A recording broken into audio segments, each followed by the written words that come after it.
space station. Should be in and out in 30 minutes. Are you sure you want to do this? Can you manage yourself with the gun? Yes, I fucking can. Stop playing around, man. Just get up. I'm not playing around. There's something in the water. What do you mean there's something in the water? No, there's just something in the fucking water.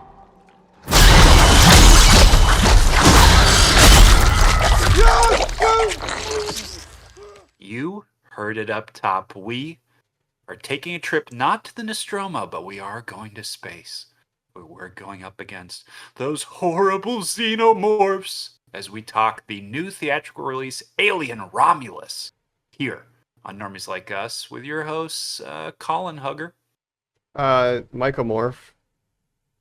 And this is Jacob the Android. I'm an android. He's an android. Great. I looked back. We've only done one episode on the Alien franchise, period. That was in October for Spooktacular of 2020. So we really only touched on this once, but I think all of us have an affection for the franchise. So maybe, where are we coming into this latest installment, Colin? I got a fucking set. Yeah, actually, before we get into it, I do have news, guys.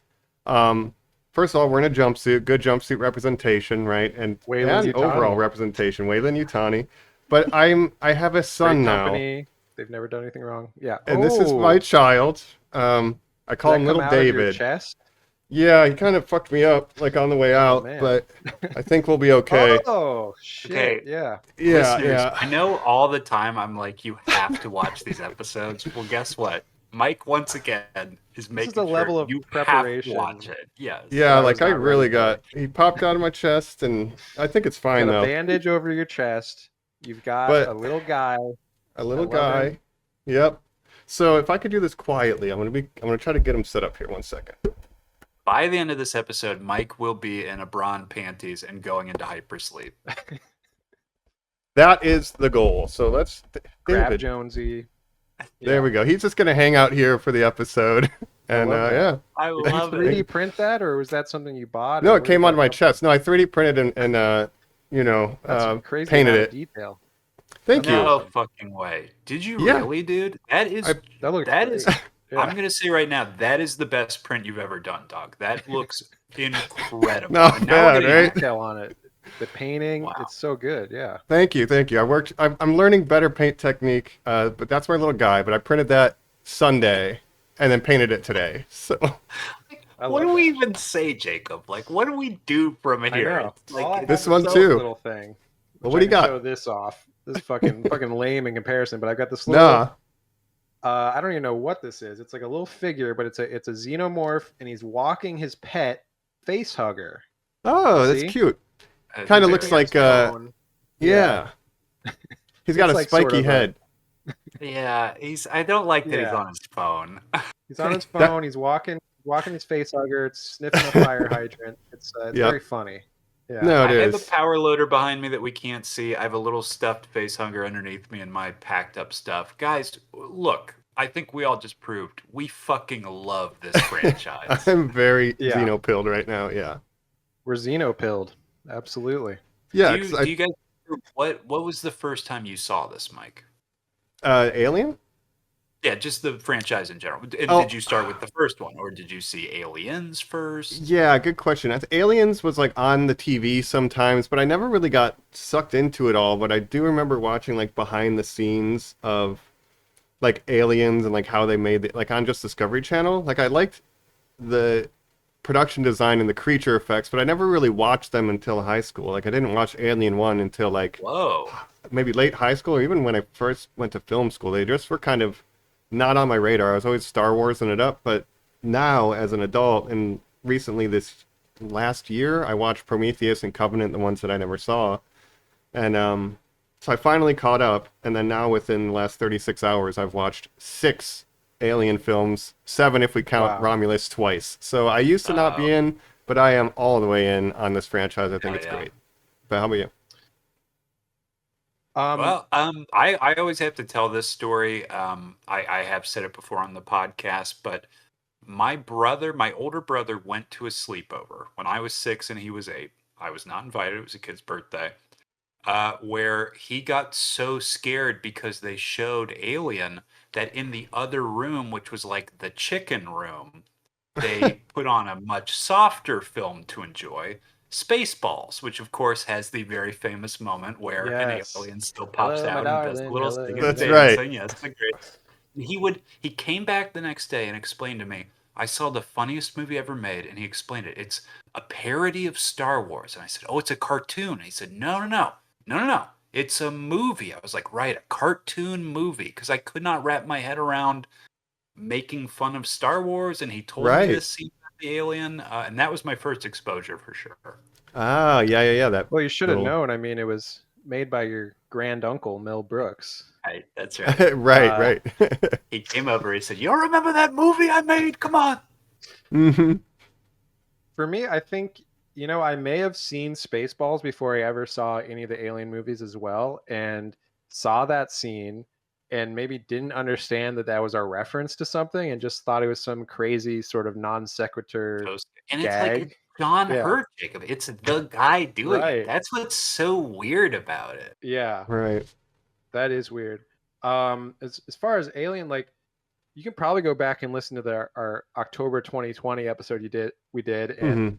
I was probably more of a newbie on Alien than anyone, but some of them I had not seen until college for sure. But I think I saw Alien and Aliens in high school when I first started getting into film and sort of expanding my horizons with finding different movies and stuff. And I think I actually watched Blade Runner because I heard, oh, Blade Runner, it's all about AI and stuff, and I was like, okay, that sounds cool. And I was like, okay, this Ridley Scott guy, he seems to know what he's doing. Maybe I should check out what else he's done. And then from there I saw Alien, I think. Well, I bet he's not obsessed with robots. Oh, wait, he is. Right. Yeah.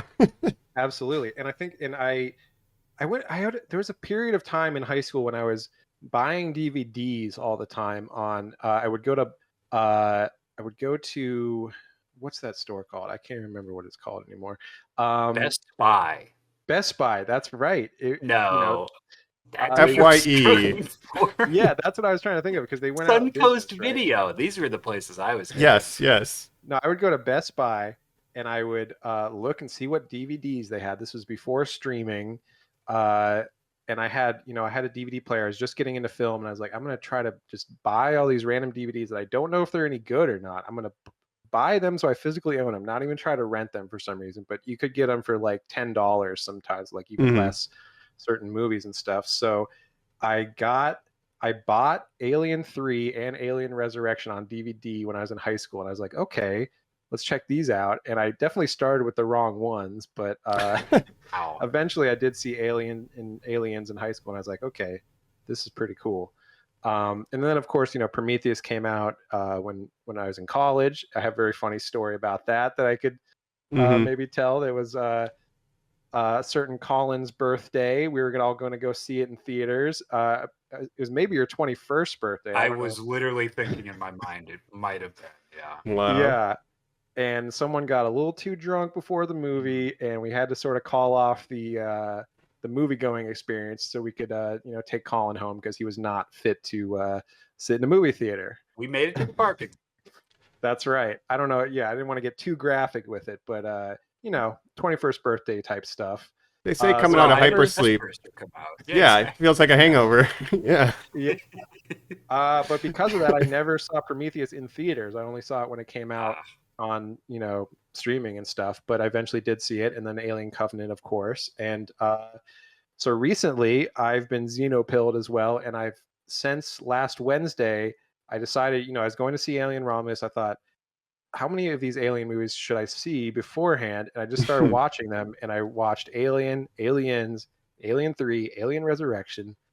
Then I saw Alien Romulus in theaters. Then I saw Prometheus, Covenant, Alien vs. Predator, Alien vs. Predator Requiem, all in the last week. So, yeah.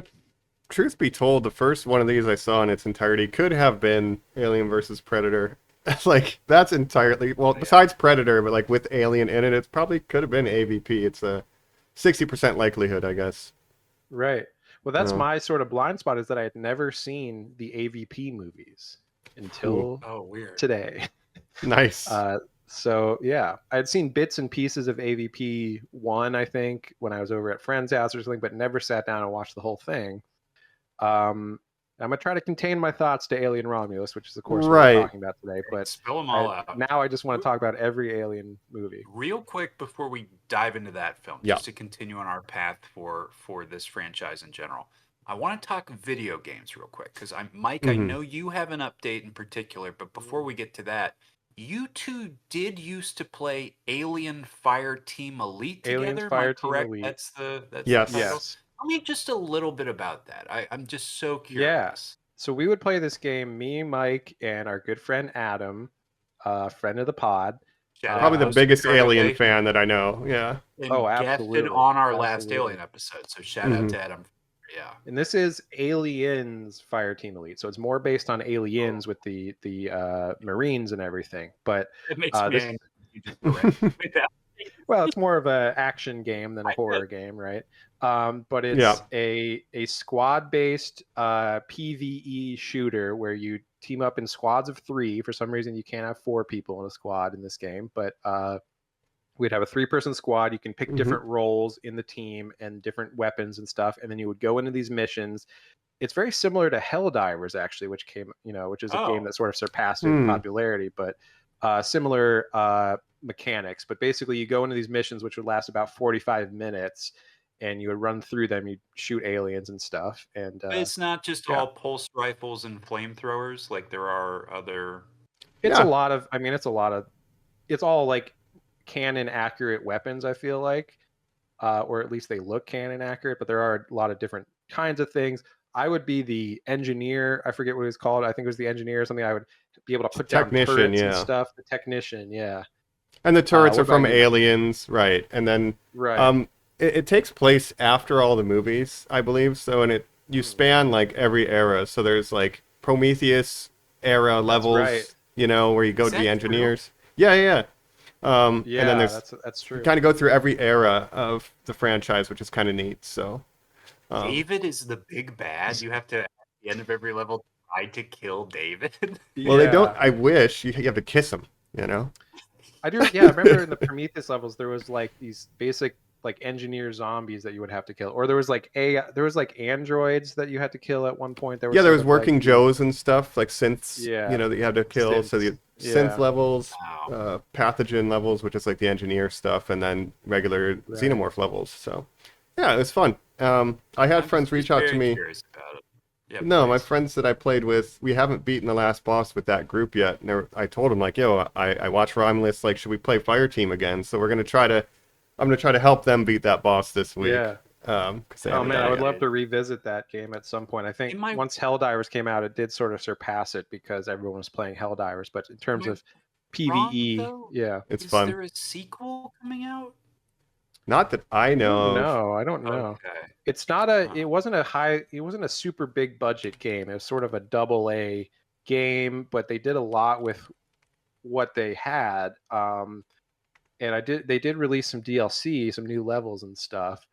But yeah, it's a lot of fun. It's a fun game. I mean, you can try out all the different weapons, and we had a lot of good times. Me, Mike, and Adam just doing different runs, trying different classes, basically different guns and stuff. I'm jealous in the alien world. That's so cool. It was cool, and I've been, again, ever since Fluxus, I've just been thinking about Alien a lot, and so maybe at the end I'll update you on where that's taken me, because I kind of am ready to dive into it. I think it's time.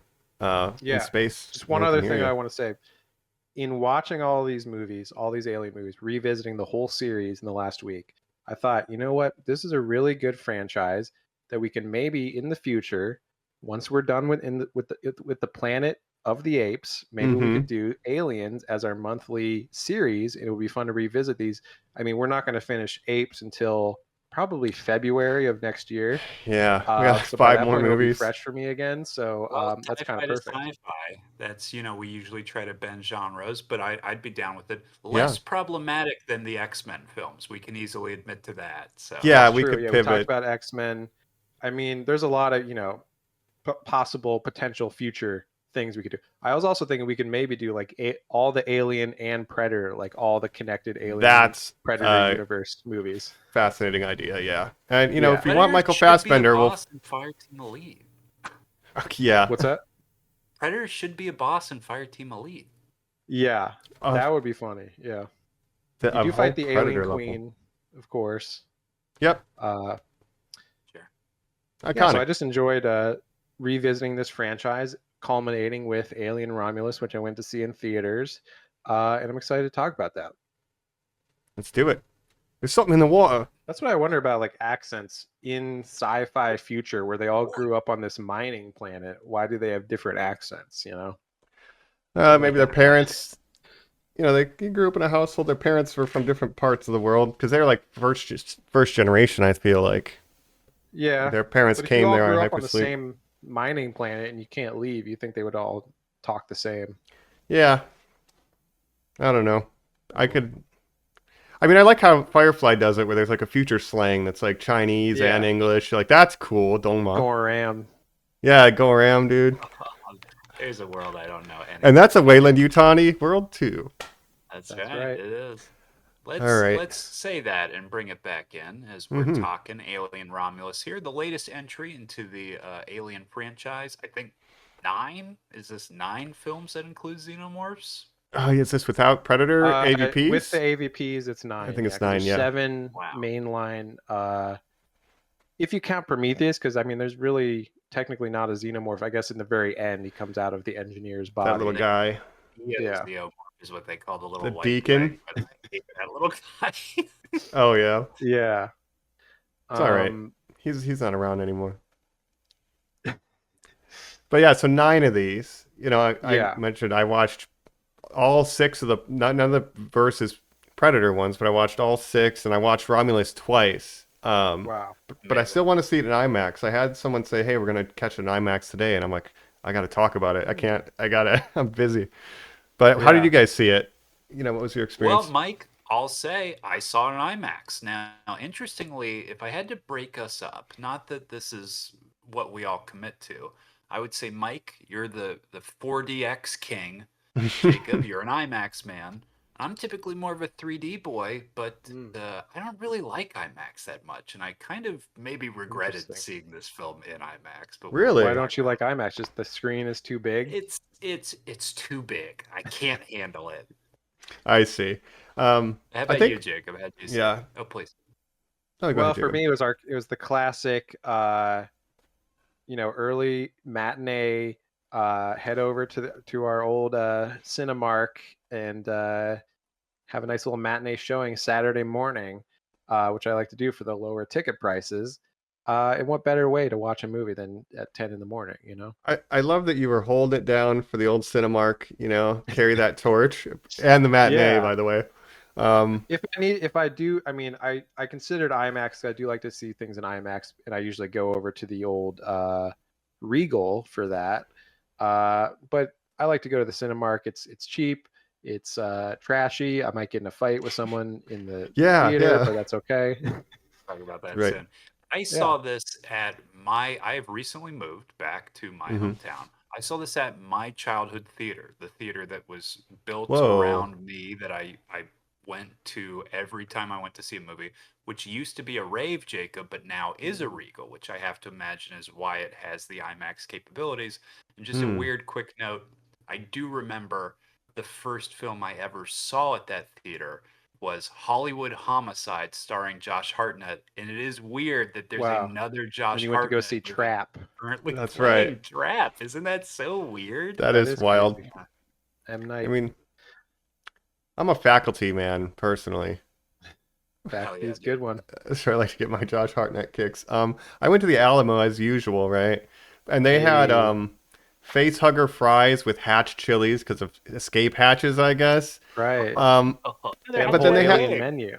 Right, and then they had a cocktail called Acid Blood that was like coconut rum and Midori. And honestly, the fries and that cocktail were two of the best things I've ever had at the Alamo. And I'm like, damn, okay. Fuck. So I had a I good was little looking time. at Yeah. I was looking at that special menu. I was like, this face hugger or this the cocktail, the acid blood looked good to me. Was it like green colored or what color was it? Yeah, because they use Midori, well, yellowish, because of the white Okay. coconut rum, because the Acid Blood is technically yellow, not green. Predator fans will yell at you for the Gotcha. confusion. Yeah, But it was lovely, and I don't like drinks like that. It was super refreshing. It's one of the best cocktails I ever had. Maybe I'm just uncultured, but shout out to the Alamo. That's one of the better. It's fucking Hell awesome, dude. Yeah. Why did we have to get the Maxine tater tots? Why did that have to be like the last thing I ever ate? Oh, Porn star, man. porn star pizza. Yeah. The Luck Dragon pizza was bad too.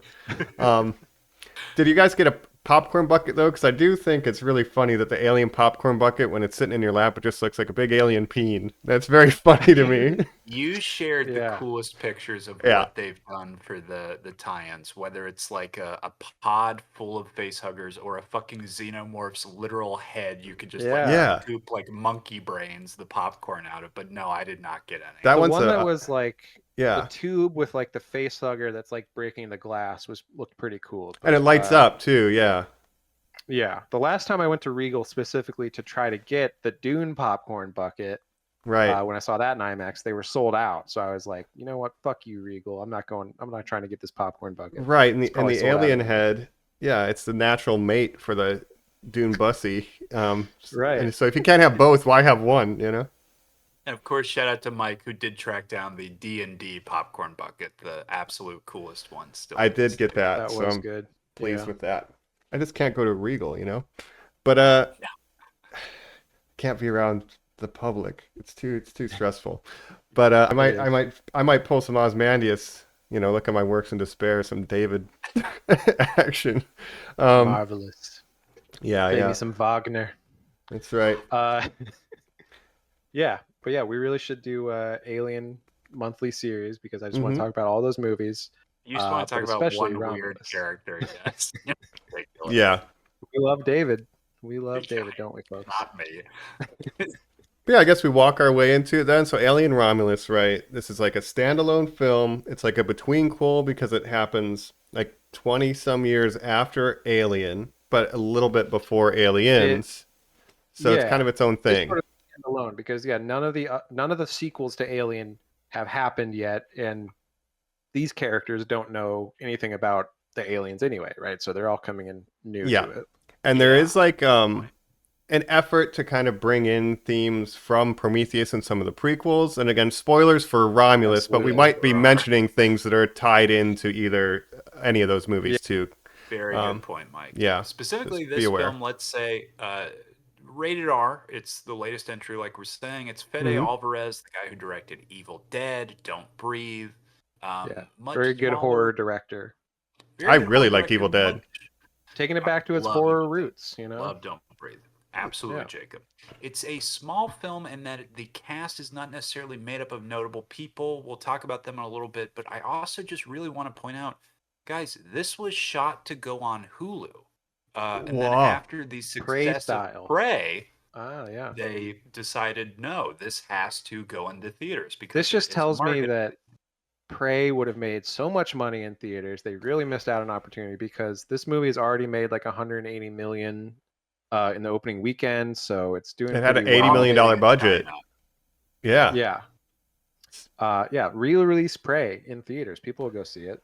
Well, now that really did. We'll probably talk about this later in the future, but if that's true, it's like an Alien versus Predator. Like you got to do it and put it in theaters. Like you have both things that were Well, critical and I don't know if you guys maybe saw Fede Alvarez talking about this. Someone was interviewing him on the red carpet or something and asked him about an AVP movie, and he was like, maybe I get together with my good friend Dan. What is that guy's name now? The director of Prey, Dan something. I can't remember. but- Trachtenberg. Yeah. Trachtenberg. That's right. Maybe we co-direct an AVP movie. I think he was That sort would of be joking, awesome. but Who yeah, cares? Funny. it'd be- I'm in. I mean, yeah. And To you be guys fair, liked his Evil Dead movie? I thought it was good. Yeah, it was.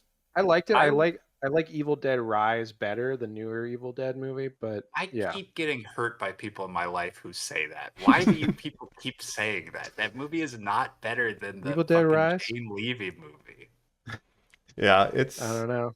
I was way more spooked, but yeah, I like Fede Alvarez stuff, and there was a big campaign, like in the marketing, be like, look at all the practical effects and stuff, and while I admittedly was cautious, because it's like you're just gonna redo Alien, like we're trapped on a station with an alien, like sure, like it felt like it was Right. gonna kind of be more of the same, but we'll see if that's how it turned out to be. But yeah. Yeah, I'll just say up top, I do have very mixed feelings about this movie. And now I know this has been sort of the discourse around this movie. There are some things I really was into and some things I really didn't like. So we'll talk about all of that. But I don't know how you guys are generally feeling about this Mike, movie. first reactions? I'm gonna say, having seen it twice, and now all the other ones to kind of give me context of like, oh, that was just a reference and whatever. I think I'm still the highest on it out of all of us. Like I remember having a You blast. probably are. I had some delicious French fries, a cocktail. I was like, dang, okay, I really liked it the first Oh, it's a time. great time at the movies. Yeah. I do Really have one can't big asterisk, but then watching it the second Yeah. time, I'm like, I do like a lot of what this is trying. I have a couple caveats, but I like a lot of what is in here. So like, it made me watch 6 more Alien movies. Like, it got me stoked about the universe again. Like, so you know, Right. yeah, I liked it. But Colin, how about you? I was really high going in. I was the third to see it. You had both said, Mike, you were like, just got out, kind of a thumbs up feeling. It felt like Mm-hmm. Jacob, you were like, I don't know, I feel weird. We'll talk about it. Going Yeah. into it, fuck Jacob. What the fuck are you saying? I watched this movie and I was immediately like, ooh, I feel very weird about this film. And Well, that's I the am with thing. you. I'm maybe more negative to mixed, actually. Yeah. Yeah. I started, the movie started, I was super into it. Like the first like half hour, I was like, Incredible okay, opening. this is Yeah. awesome. They nailed the aesthetics, the production design, the cinematography. It's all really working for me. I'm loving the, world building, Wayland Utani and everything. Mm-hmm. Then, a certain thing happens, a couple, things happen that I was like, okay, I start losing my goodwill for One this thing in movie over particular. time. Yeah. Yeah, that was the worst offender, but also just some of the direct quotes of earlier movies. Like, we'll talk about it. It's the Right. legacy sequel thing. It's But the Force Awakens of Alien movies, you could say. But those films, it's interesting that you say that. In that, for some reason, I stay along for the ride. This, every time it seemed to push in my face that this was an alien film, I've never felt more worried watching a movie. Not worried about the characters, but just like worried about the film, where truly there were moments where I was like, they're not like on the Nostromo, are they? And then like that would like take it out of me where I'd be like, Right. what the fuck is this? Are they literally just doing the original movie? And then I'd be like, no. And then this thing happened that we keep alluding to where I was just like, oh, fuck you. Fuck this Yeah. shit. And it got me so mad. Well, So- it is sort of the greatest hits of Aliens. Like they run through kind of the, you get the face huggers. You get some new stuff in the end too, which we'll talk about. But it is sort of a nostalgia tour of like, hey, you really like Alien and Aliens and all these other movies. Like, we're going to reference that a lot, which is what a lot of, it's the Ghostbusters, the new Ghostbusters movies, the new Never Star seen Wars those. movies. Like, there's a lot of this where they're just referencing the originals. And I think when this movie's allowed to be its own thing, I do like a lot of what it's doing. But every time, when they quote Alien, it just takes me right out of it. I'm like, why did you have to say that? Right, right. So it's like the first act, I think we all agree, is like really solid, and then something terrible happens, and then it's kind of losing me, right? But then I think the third act, whether or not that hits for you or not, that's what's saving the movie for a lot of people, is like this third act that kind of makes a very strong choice. And when that hit, I was like, this went from I was kind of becoming more and more out to I was fully back in. I'm like, this is fucking crazy. Interesting. So the third Kind act of really opposite hooked me. opinion, Mike, where But- when a new monster appears at the end, I was like, fuck you, this better be over in 5 minutes. Damn. Okay. I kind of had the same opinion. Here's the thing. I go to the movies, I get a big soda. I get the biggest possible soda. Uh-huh. I drink it all. I always have to use the bathroom at some point in the movie. Right. By the end of this movie, I'm fucking, holding it in. I'm like, this movie better be over soon. I'm going to Build run in to the that road. bathroom. Right. This third act twist happens. I'm like, God damn it, this movie's not over yet.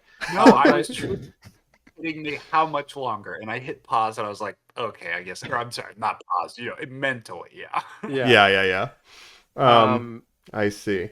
Well, But here's the other thing I want to mention too Yeah. about the ending, and I understand why you like it. Like, it's cool, creature design, practical effects, and stuff. Like, it's definitely. I think the technical aspects of this movie are really good, but yeah.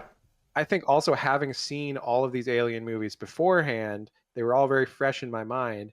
And not only does this movie crib stuff from Alien and Aliens and Prometheus, but even Alien Resurrection uh, It, Right. to has me, a very similar ending to this movie. I'll just say that. To me, Jacob, this is a film that wants to be Alien and Aliens, but really it's Alien 3 and Alien Resurrection merged together. And the stuff that we're saying where it's like tying in the Prometheus, it's just so fascinating to me that this film also thinks its job has to be, but what if I'm the one who really tells you that this is all together? Where I go, that's not why I came to this movie. That's an insane, you don't need that job. That's a Herculean feat. Well, Right, you can right. say what you want about like Prometheus and Covenant, but at least Ridley Scott is not just being like, oh, I'm just going to reference the original movie that I also made a bunch. Like he's trying new things and they might not totally work for you. The aesthetics of those movies might not totally be what you want, the sort of more cleaner sci-fi look, but he's not referencing the past. Like he's trying new things and moving forward, you know? So I guess that's my take on that. In a bit of a rebuttal to that point, the Alien movies are generally self-referential anyway. Like we get Yeah. lines like the perfect organism repeated by Ridley Scott. We get a construction equipment in Covenant the same way we use construction equipment in Aliens. Like it's not like they've never referenced themselves before, but it is pretty heavy here. So That's the thing. I get it. If it makes sense in the story, I don't mind it as much. If it's like a direct quote that like pulls me out of the movie and I'm like, why did that android just quote aliens in a way that android would not say that?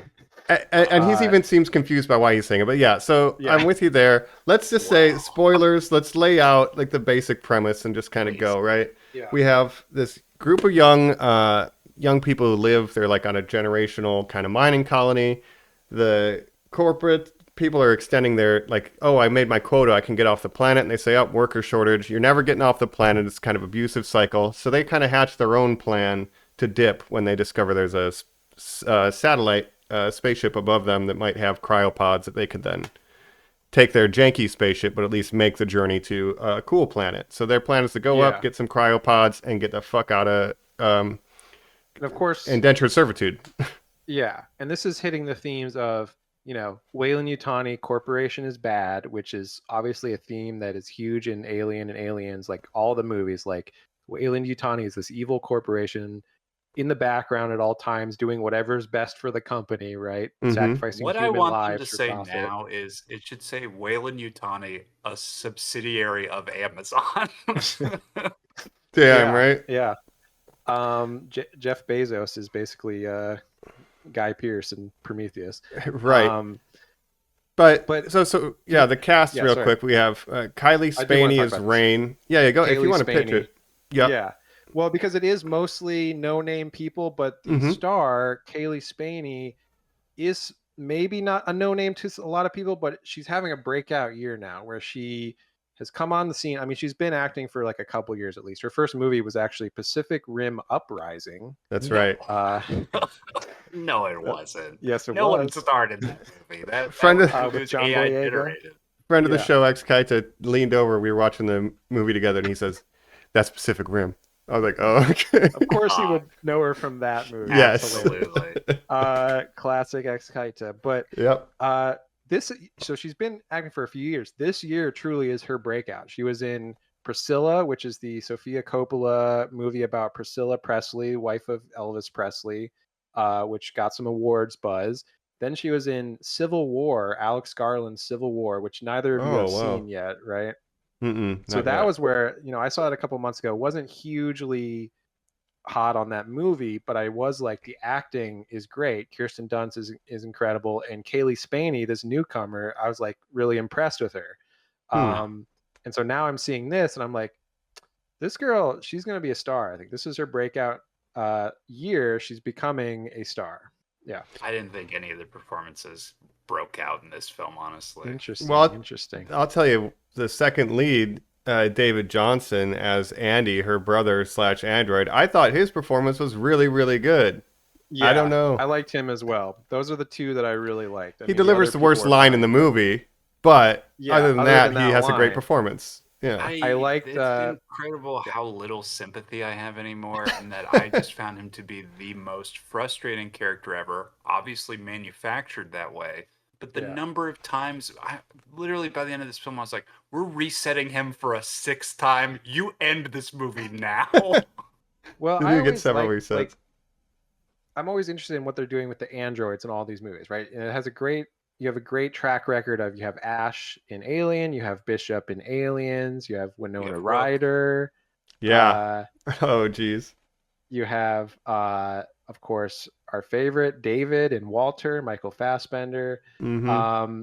So there's a lot of, there's a great track record in Alien of these android characters, and obviously Ridley Scott, he's been obsessed with this idea of what makes you human, what is a soul, kind of, Blade Runner, all these Right. different things. So Well, yeah. I'll tell you what doesn't make you human: being full of milk. No, I no. like that that androids that just have tubes of milk inside of them. That's what makes them run. I Yes. love that. Do they dream of electric sheep, and do they be full of milk? But the rest of the crew, then we have Archie. Renault is Tyler. It's like Rain's ex-boyfriend. There's Isabel Merced, Right. who was Dora the Explorer. She is Kay. She was in our favorite movie, Madam Web. You might remember. That's right. She's one of the How web dare you heads. forget? She's Anya Corazon, of I'm course. foreseeing you'll star in a Yes. small budget alien film. She was the one that wasn't Sydney Sweeney or Dakota Johnson. Yeah. Unforgettable, really. And we have a guy I've never heard of, Spike Fearn, as Bjorn, aka I Hate Androids. He's like the cousin of Tyler and Kay, and then Eileen Why do you Wu is hate androids? Navarro. Oh, because what happened to his mom. You don't understand. Yeah. So again, little visual criticism. I swear I will slow down all of these. But this is where we're already like, this girl has the shaved head of Ripley in the third one. Bjorn is wearing the headband that Dallas wears the entire first movie. Where I'm just Reeboks. like, again, I'm like, yes, I understand. This is an alien film. I saw the little letters turn around as the times came up. I know what I'm watching. Yeah. Knock it off.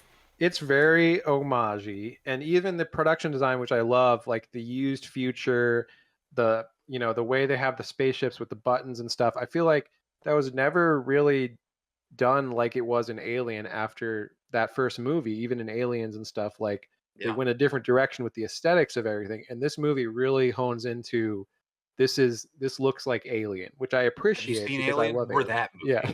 Well, here's my take. I love the world. I love the texture, the use of weather. It kind of felt like Blade Runner 2049 at times, especially in this early colony. But I will say that this is probably the best looking alien movie since Alien, excluding Prometheus and Covenant, because they're not really alien. They're kind of a separate little deal. I think it's the best. It looks better than Aliens does. It's flat. I agree. I love the look, the aesthetic, and the cinematography, the production design. And I think lighting, it's great. Yeah, you're absolutely right. Like Prometheus and Covenant, which I just watched, are really beautifully shot, but it's a totally different aesthetic. It's like a much cleaner, and it's a more recent like time period, so it's like a near future kind of thing. So it's not as far in the future as these movies, and so Ridley Scott was just going for something different there, and it looks really good. But I agree, this is the best looking alien movie since Alien. I agree. I like the idea that for Prometheus, he was like, it should look fancy and expensive, even though it is earlier, like you're saying, Jake. Yeah. Because it's like people were probably excited about space travel, and now it's like it's fucking dirty. It's fucking so gross. They were truckers in the first movie. They're fucking miners in this one. Like it's gross. Right. It's gross to travel. Well, that's what Alien is all about. Like they were working class, just doing their job on this truck, space truck, Harry Dean Stanton and all that, and that's kind of what makes it so good. And it is the question of like, why does technology get worse in the future from Prometheus? But don't worry about that too much. Well, the other thing is with Prometheus, you're on the company flagship. Like you have the daughter of Wayland. Like it's the flagship tech. You guys in the mines, you're getting dog shit, right? We're not sending that to you. Yeah. Tim Cook has an Apple phone that works. My iPad barely works. Like that's the difference of our lives. It's like, and even with Andy, the android, that kind of shows it, because he's like this old model. It's like breaking down. That basically, Kaylee Spaney, what's her name again? Rain. Rain. That's right. Okay. Her parents died previous to the movie, and her dad programmed this robot to. His prime directive is to take care of Rain and be her brother, basically. But he's breaking down. He's this old model. He keeps malfunctioning. He stutters. He tells bad dad jokes. I love his bad dad jokes. Yeah. Yeah. And I was interested by this character because, like I said, I like the android characters. They're always doing something new with them. And yeah, I liked it. And when they put the chip in him and he changes personality and stuff, I thought that was pretty cool. I was happy that the reveal wasn't a reveal, that it wasn't something of, haha, he was a synthetic. Can you believe that? Yeah, no, it's not the like the Ash reveal opening from film Alien. is like, this is I'm what's going glad on. they You're made like, that clear. Yeah. Yeah. No, everyone knows up front that he's an android. Like you said, there's the one guy that hates androids. Why does he hate androids? You don't understand. His mom, these androids an didn't know his android. mom. Yeah. The whole problem is all the androids are just doing the train thing. Like, do you pull the lever or not? And they always pull the lever because Right. it's logical, right? Of course. Like, yeah, and it is that's established kind of the argument. like in Aliens, Bishop says like, yeah, we've been programmed. We can't harm a human now, and we can't harm a human by inaction, but basically by, like you said, it's the trolley problem where Yes. if you can it's the needs of the few against the many, right? Spock stuff. If you Yeah. can save a bunch of humans by having a few die, then that's acceptable under their And it's in the android best limit. interest of the company if you extend it to like that side of it too. But pragmatism, right? Yeah. And Get he's this needed. shot- Oh, go ahead. Oh, please go ahead. Well, just I was because gonna he's say, a just real Weyland quick- Yutani. I keep cutting Sure. you.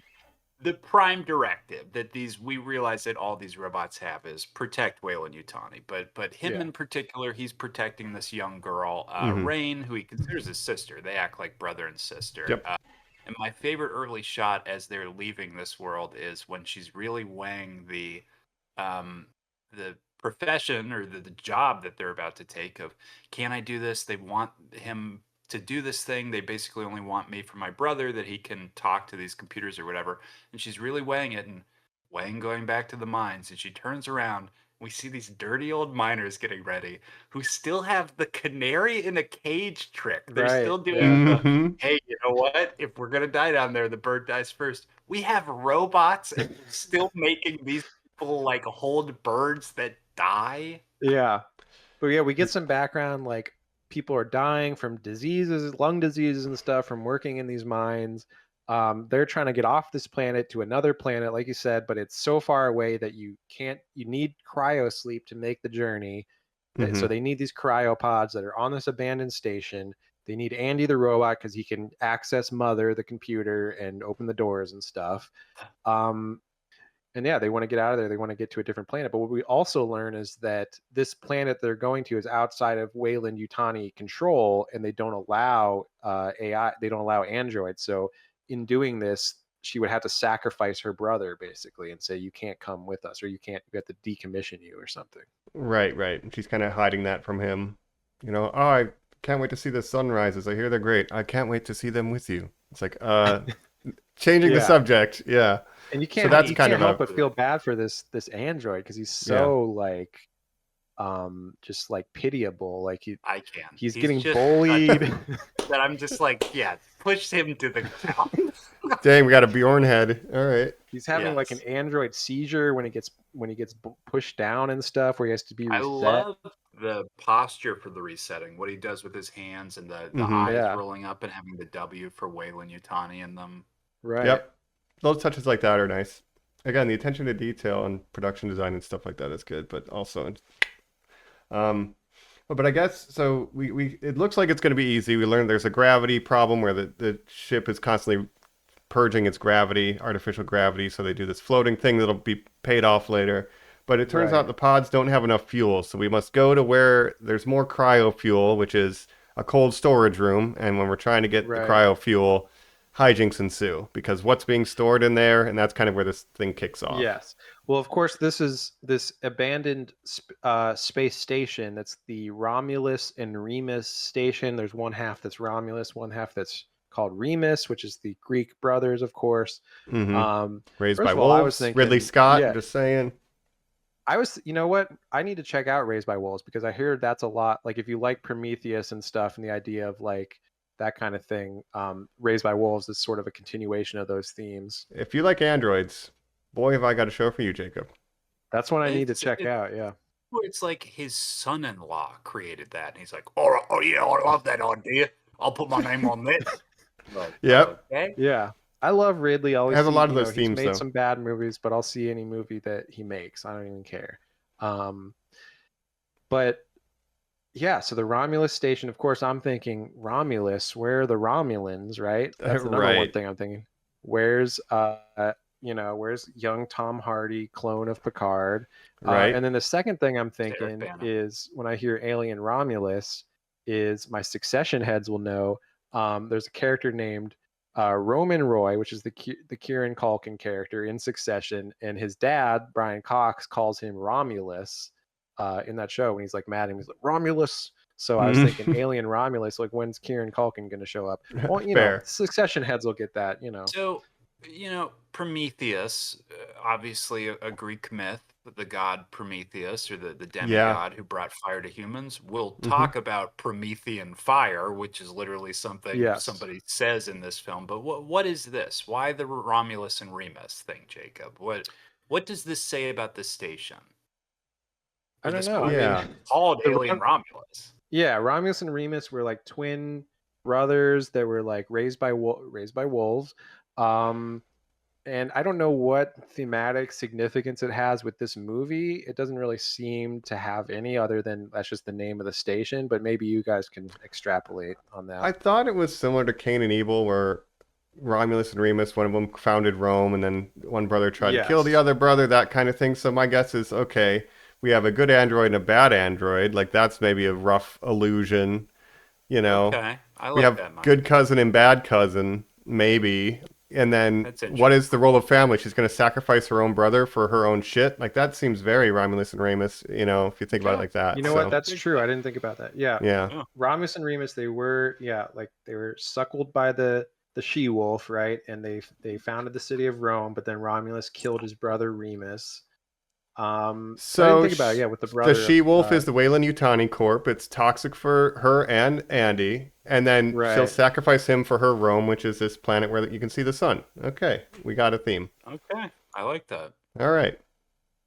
So that works. And she's sort of conflicted throughout the movie with her relationship with her brother and what she's going to do.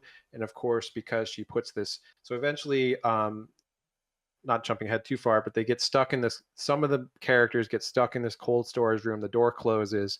He doesn't have the clearance to open it, but they get a chip from another malfunctioning android that they find, and they put it in him, which overrides his protocols and makes him like a Weyland-Yutani android. And now he's able to open the door, but he's also now has a new prime directive of course, saving this experiment, which is Xenomorphs, of course. The stuttering is gone, the flailing. I mean, he is back to prime android. Yeah. And that's why I think David Johnson did a really good acting job, because he totally changes his personality on the fly, right? And becomes a totally different character. And he's able to do that sort of back and forth throughout the movie as they take the chip out and stuff. Time. Yeah. But I want to say, loved. But this sequence, when they put the chip in, because he has to reboot, and then it creates like a good form of tension, because at this point the temperature's heating up. There's a lot of face huggers in storage that are getting in. There's something in the water. This is the famous something in the water scene, and like Andy cannot help them because he's rebooting, and that's like a fun tension device that I think works. I think that scene works. I think to me, like, it's pretty tense. And he becomes a villain at points where he's working against their interests, because his new prime directive is to save the alien experiment for the company, of course, which is what Ash's thing in Alien, of course, was crew is expendable. Number one priority is the alien, of course, get it back to the company to use for bio warfare and stuff. Now, why would you bring up that character, Jacob? Oh yeah, where did we get the chip from? We talk about the android in the room, right? The elephant in the room. Yes. Bilbo Baggins? Oh man. Of course, we're talking about they go into the science lab. There's there's a broken robot, a broken android lying on the ground. They turn it over. It is Ian Holm, Ash from Alien, an actor who died a few years ago, passed away sadly, 2020, I believe. We see his face, we hear his voice, which is AI, made with AI and CG, and I believe it was an animatronic body that they did CG to his face to make him look like Ian Holm. Deep fake, yeah. Horrible, And so that's horrible the CGI. big it looks really controversy bad. with this movie. Yeah, it looks bad.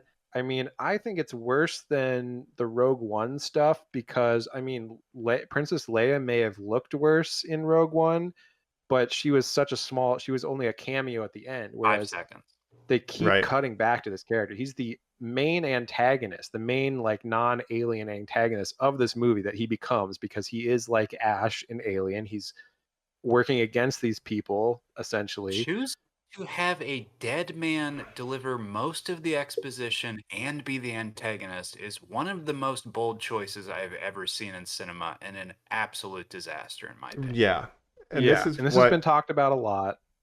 Yeah. Morally, I'm against this. I don't, a dead person can't consent to their likeness Well, being used in a they movie. asked his family and they said it's great. And you're like, great. I bet they did Yeah. like that paycheck. Yeah, you cashed Right. it. Morally, again, I'm against it too, and this is the biggest failure of the movie, I think. As a function of the plot, they're like, I don't know what this face hugger is doing to our friend, the pilot, Eileen. Wu gets the face hugger on her face when they're trying to escape.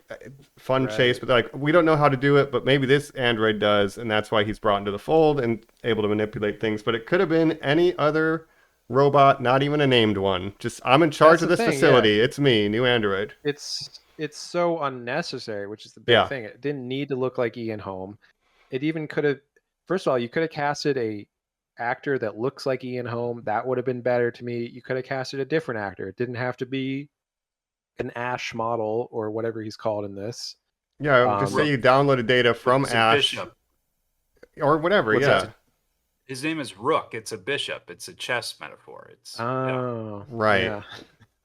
And Alien Queen, a lot of chess. So why wasn't it, Lance Henriksen, or literally anyone else?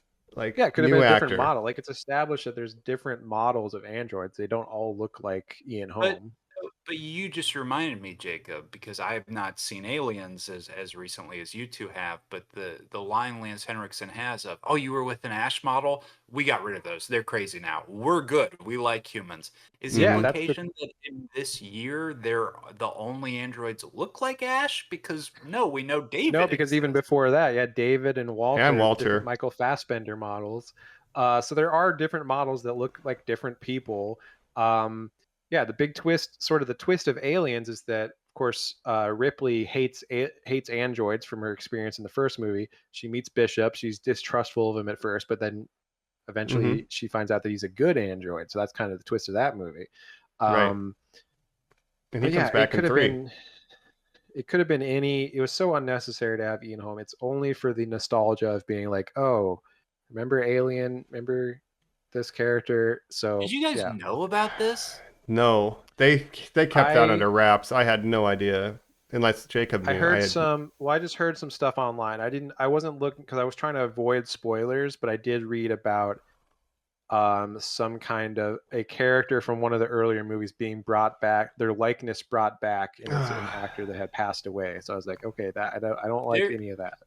Again, here was my alarms going off in my brain. Because like you, Jacob, I stayed away from this, but I had heard some things where the first rumor ever was Kaylee Spaney's playing Ellen Ripley's daughter, of course. And I remember being like, oh, hope that's not true. And then the movie going, and I was like, is she going to be revealed to be adopted? Then again, the space station looked so much like the Nostromo. And then a ghost appears in front of my eyes, a dead actor brought back to life, and the alarm in my brain is going, this movie must be destroyed. You must eject this from the space or the airlock. Airlock. Into space. Well, and that's the thing is like, sorry, go ahead. No, just leading up to that reveal, like, I love the face hugger sequence running through the hallway. Like all that stuff is working for me. I love the look of the space station and like, okay, we're starting to get an understanding of this dynamic. Soon as that reveal happens, I'm like, oh no. And it's not until Act 3 that I start to come back around because it's the biggest problem with the movie is this decision that maybe was like studio mandated. Maybe some of these shitty lines, Well, I could see some that's suits saying, you got to get I somebody could see from, that. it's not even yeah. Fetty That's Alvarez's the thing fault, about maybe. it. It's what I would have said. Right.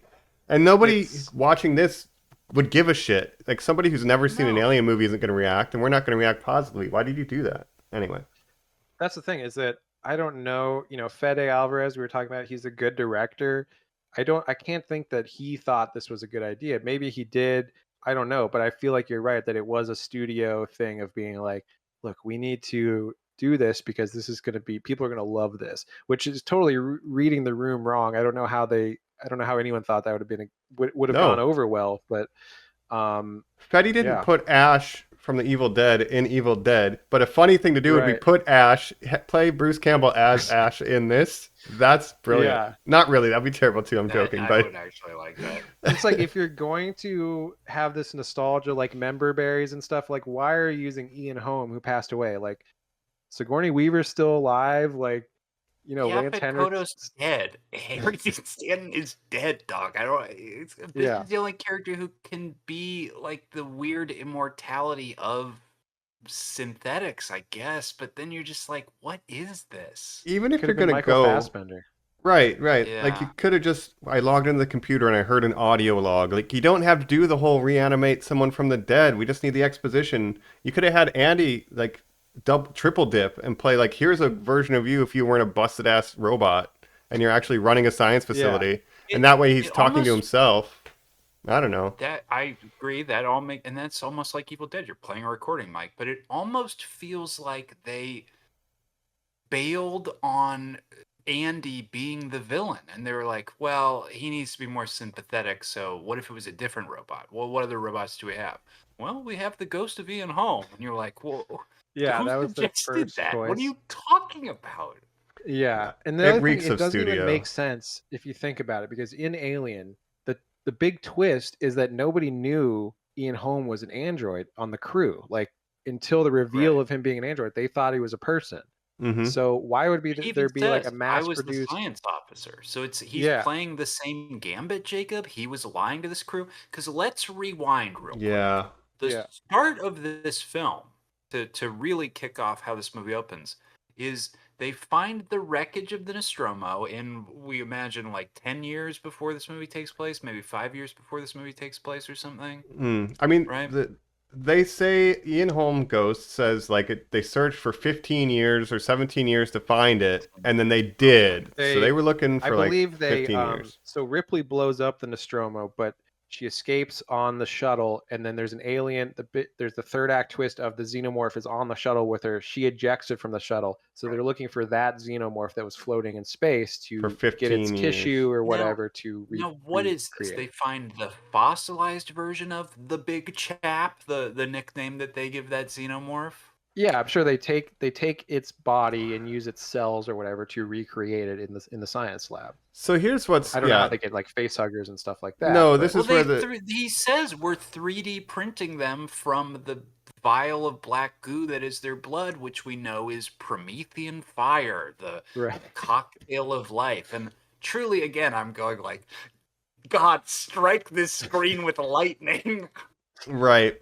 And having seen those, like I know Wayland Yutani was exploring out there, but no, does anybody who knows the black goo exists? Do they come back? Do they debrief and they're like, oh shit, let's go get some of that? Like I'm sure they're like sending a lot of exploration teams to get this crazy space shit, and maybe they've collected it all here, but that's kind This of a hand is the wavy. same black goo that the engineers have that David steals and like infects Yes. people with. Allegedly, yeah, that's what they're Yeah. implying. But we also know that David says in Covenant he invents the Xenomorphs. So again, Well, what he- were the engineers doing? Perfect Yeah, I orgasm. can correct you a little bit because I think he doesn't invent the Xenomorphs, but because the engineers invented the Xenomorphs, but he recreates them, I think, because Okay. they create and this is a little Out of confusing, black but goo? I think so, yeah, in Covenant, because in Prometheus, so the engineers created us, the humans. They're our gods, Mhm. right? But they also hate This us is and what they I want to believe. destroy Yes. us. Right.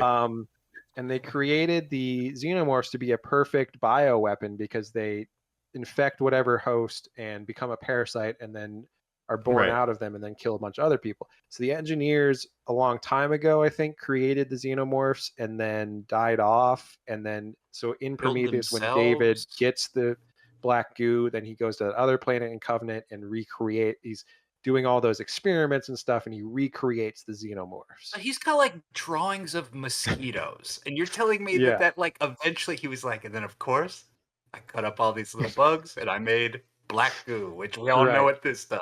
Well, because when they Right. go to the planet of Covenant, had like people living on it, like a different Engineers. human species. They might have been engineers. I don't know. It's very confusing. I did just watch it, and I still have Two questions. films you but, guys said you like, by the way. but when That doesn't mean they're David not and confusing. Elizabeth Shaw crash land on this planet, he releases the black goo, which kills all life all fauna on the planet, and that's when the colonists show up. First, they record their rendition of "Country Road, Take Me That's Home." right. Country Roads Take Me Mhm. Home. Danny McBride is like, I know that song. Puts on his cowboy hat. And then at the end of Covenant, David has like 1,000 colonists in his control that he's going to do nefarious experiments on. But we never got to see it because we never got Ridley Scott's third I don't need to see David it. trilogy Right. movie. I don't know. I guess it's implied he uses Elizabeth Shaw to figure out how to make them more compatible with humans and more similar to the Xenomorphs that Yes. we get on the Nostromo. And so, That's interesting. yeah, like Because he's designing that. Earlier way. in Covenant, he's making xenomorphs that aren't quite xenomorphs, but then by the end of it, he makes like the perfect organism, the This is a good xenomorph. one. Yeah, that's my little guy. He was loves it. trusting me. He's a proud papa. So they're trying to wrap all that in and be like, okay, so look, we got some black goo that we're experimenting with. We got xenomorphs. We got face huggers. We're going crazy in this lab. We love it all. You know, I don't know where they Yeah. got it, but they're going crazy. I It's like guess technically they a got queen. Well, like a queen Yeah. needs to lay an egg, which is where a face hugger comes from. So where are they getting all the face huggers? Like, unless it's just That was my cloning. question. I'm Where not they got making where- this up. You guys, they say we are 3D printing them, and then you watch that chamber do a side by Oh, side. I yeah. mean, Mike, it's like what you did to your little buddy there. They literally. That's how we made them. You're right. Yeah. I need to watch face it again huggers because in I this may have are- missed some exposition. But we should say they're like black colored, which to Hmm. me also means again that they're artificial in some way, or maybe loaded more with the black goo. And things age a lot Personally- faster here, it feels like, too. Yeah. Personally, I think Weyland-Yutani should stop doing experiments on aliens and stuff. It always goes wrong. I don't They're know. so You're obsessed. So good with the robots. They seem great. You've mainly figured out how to get them to stop killing you. Don't mess with other stuff. You know, we've made the masses come to heel under our capitalist might, but that's not enough. We need aliens. Yeah. We need the most powerful weapon in the world. And Yeah. so Ash says, and the idea, of course, is that with this goo, we will take humans to their final stage of evolution and they will reach perfection. And you're Yeah. like, don't do that. You know, Well, not that is to the do idea, and that's exactly what David was trying to do, because David's whole thing is like, humans are flawed. I was created by humans, but I'm going to kill my creator and create the perfect organism, which is the xenomorph. And that's what Weyland-Yutani is apparently trying to do. But they're trying to make an alien-human hybrid, which is, of course, will come in later in this movie. Well, like even look at the beginning where humans are getting sick in the minds. We need something that doesn't get sick in the minds and that doesn't get old and die. And like that's what a xenomorph can live in the vacuum of You already space. have that. You You have have robots. androids. Put your robots down there. Not good enough. Not good enough. I prefer the term artificial person, Myself. which Andy says that quote, which is a direct quote of Bishop from Aliens. That's Mhm. if I there know because was I watched that one recently. line in this film where they're like, and we're running out of the milk, by the way, I would have been like, okay, then that makes sense. Yeah. Yeah. No, yeah, I don't know. It's There's- why is Weyland-Yutani trying to create alien human hybrids? Seems like a bad idea. How else are we gonna get more movies? But this then so Oh yeah, this leads to the whole, okay, we got to get Navarro. She's not allowed on the ship because now Andy's like, excuse me, trolley problem. You're not coming. And then he gets tased. They sneak her on the ship. She ends up chest bursting and crashing the ship into Right. the station, which now we had 36 hours. Now we have like 45 minutes. Yeah. Way to go, everybody. Which he was absolutely right about trying Andy to was right quarantine. several Sure, times. Yeah, but of course he's working against their interest because they don't understand what the aliens are and stuff like that. But Scenario for you guys. You just got face hugged. We're normal. We don't know You're what already dead. happens. We Yeah. don't know the fallout. But what do you do when you wake up and somebody tells you, hey, Jacob, something I've never seen before was on your face for like 10 Probably minutes? eat a nice dinner before something pops out of my chest. You know what? I probably remember that I found a sweet X-ray handheld thing before, but can you go grab that? Yeah. And like worst case, I'll chill in the airlock. If shit goes crazy, blast me out of there. But like, just give me a, that's, Right. But do you Well, that's the try thing you have to find a understand. Prometheus abortion machine, or do you just go back to hypersleep? In all of the movies, it's basically Interesting. established once you're impregnated by the facehugger, you're already dead. There's no coming back from that. Once it's inside of you, I mean, you don't know that, of course, up front, but you're already That's- dead at that point. that's Navarro a- was already dead. Yeah. 100%. And they were right to not let her in. But that's another little flaw with this movie is it is reliant on the audience understanding the biology and life cycle of a xenomorph. Right. Like you need to already know that coming in to know that that's Yeah, like even the first stakes are. chest burster scene was kind of anticlimactic to me because it was almost like they're like, you know what's going to happen. Like we all know Right, already, like, so it let's doesn't keep have to going be a here. big Yeah. thing. And when Yeah. she chest bursts like on the ship, it's like, okay, yeah, we were all expecting that, right? Well, I'll just again criticisms, but I'll just say this real quick. When you're saying like, oh, it was kind of a letdown, I would argue there was no scene with facehuggers or xenomorphs where I really felt super engaged as them as a threat. I dare say that this is an example of too many is too much, where I'm just going like, it's not scary when there's 50 facehuggers running at you or 50 xenomorphs, because like the whole point of the first one is like one of these things will destroy a whole ship. Like, yeah, of course these things are gonna fuck everybody up if there's an army of them. Yeah, when they're running down a hallway and there's like a bunch of them chasing them. I kind of agree. Like I said, it's the greatest hits of Alien where they need to show every thing like, oh, we need face huggers, we need someone to be chest bursted, all this stuff. So it's almost, it feels like a theme park ride of an alien theme park ride. And I don't mean to sound too negative either, because again, there are some stuff that I like about this movie. I don't think it's completely terrible, but I did I gave it feel 3 stars. It feels like a that that's to me. yeah, that's not bad, totally not fine. a bad rating. No. Yeah. Fair. I mean, I like it more than you guys. I agree that like Yeah. too many xenomorphs can be too many. I was fine with a lot of face huggers, but once we're getting into and here's 1,000 xenomorphs or whatever, I'm like, okay. Right. Like, oh, we have to do the aliens scene. Oh, they're in the walls, man. Like we have to do that. Like that does get grating, but not to jump ahead, but then when they're doing 0G, I'm like, at least you're putting a twist on it. But it Yeah. is still derivative. The zero Like, G, the gravity purging and you know stuff what? was cool. And both the things can be true. individual acts that the xenomorphs do, Mike, to pay them a compliment, when he zaps the gestation pod because it's Yeah. not the egg sac and it's not the little guy, I guess that's what turns them into big xenomorphs, big chaps or whatever. Yep. And that taser doesn't work, and just the second mouse shoots through his head. I'm like, perfect. That's how dangerous those things should fucking be. That's awesome. Yeah, and that's Mhm. happened in other alien movies where they can just, their little head just can go straight through you and kill you. No, and the way his fingers unfold when you see it hatching and it's all done practically, like Yeah. that's great. That was cool. That's was good. cool. I was confused by so basically the face huggers are hatched out of eggs. They clamp onto your face. They impregnate you with an alien. It chest bursts out. It becomes a little guy. Then it goes and makes like a cocoon on the wall to grow we've into never a bigger alien. We've seen Yeah, them I was shed confused skin, by but that. never the cocoon. Yeah, I so- thought they just And then grew in- naturally. In Aliens, we've seen them cocoon people, but we've never Right. seen the little boys cocoon to become big boys, which is Right. Yeah, that was Um, interesting. And maybe that's an effect of the new black goo variant. Now Yeah, maybe that's part with of zero 3D sugar. printing. No, Right. Yeah. And look, I'll gluten-free aliens. Yeah. compare it to like Covenant. Like, yeah, I like Covenant. I enjoy it. The aliens in that are not great looking. Like, there's a lot of No. CG bad aliens. So I do prefer the more practical effects of this movie to Alien Covenant, the last mainstream alien movie that we got, directed by Ridley Scott. The aliens were the Xenomorphs, the worst part of that movie. They've been CG since the third one. Yeah, So this, to Yeah. actually and they come never back looked that fully good. around, Somehow they Mhm. looked better looks good. in Alien versus Predator than they looked in Alien Covenant. But Right. in this, they looked really good.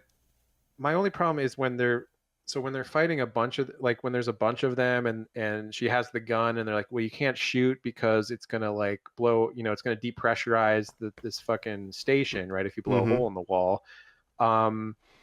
And when there's a bunch of them in like that room and stuff, and they got to walk past them and stuff, it's like how the xenomorphs seem kind of selective on how powerful and like capable they are, because I feel like they definitely should have like killed them like immediately.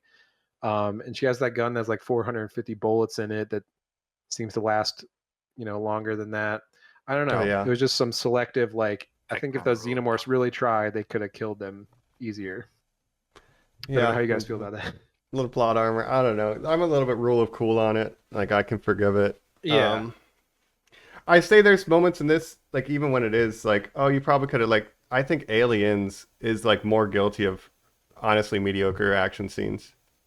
Yeah. Not the finale, but like the average. Like it takes an hour. It takes an hour and 15 minutes to see an alien in that movie, and then it's a lot of just That's right. cut reverse shot. Like it's not Mm. fucking interesting action except for the power loader. So whatever you want to say about this, it's still better visually than Well, Aliens. what I like is about IMO. Aliens, the main thing I like about Aliens is that it's all, the Marines are all like gung ho, like, yeah, we're gonna fucking kick the shit out of these aliens, and then the first time they meet them, they get absolutely destroyed. Like chicken hawks. Right.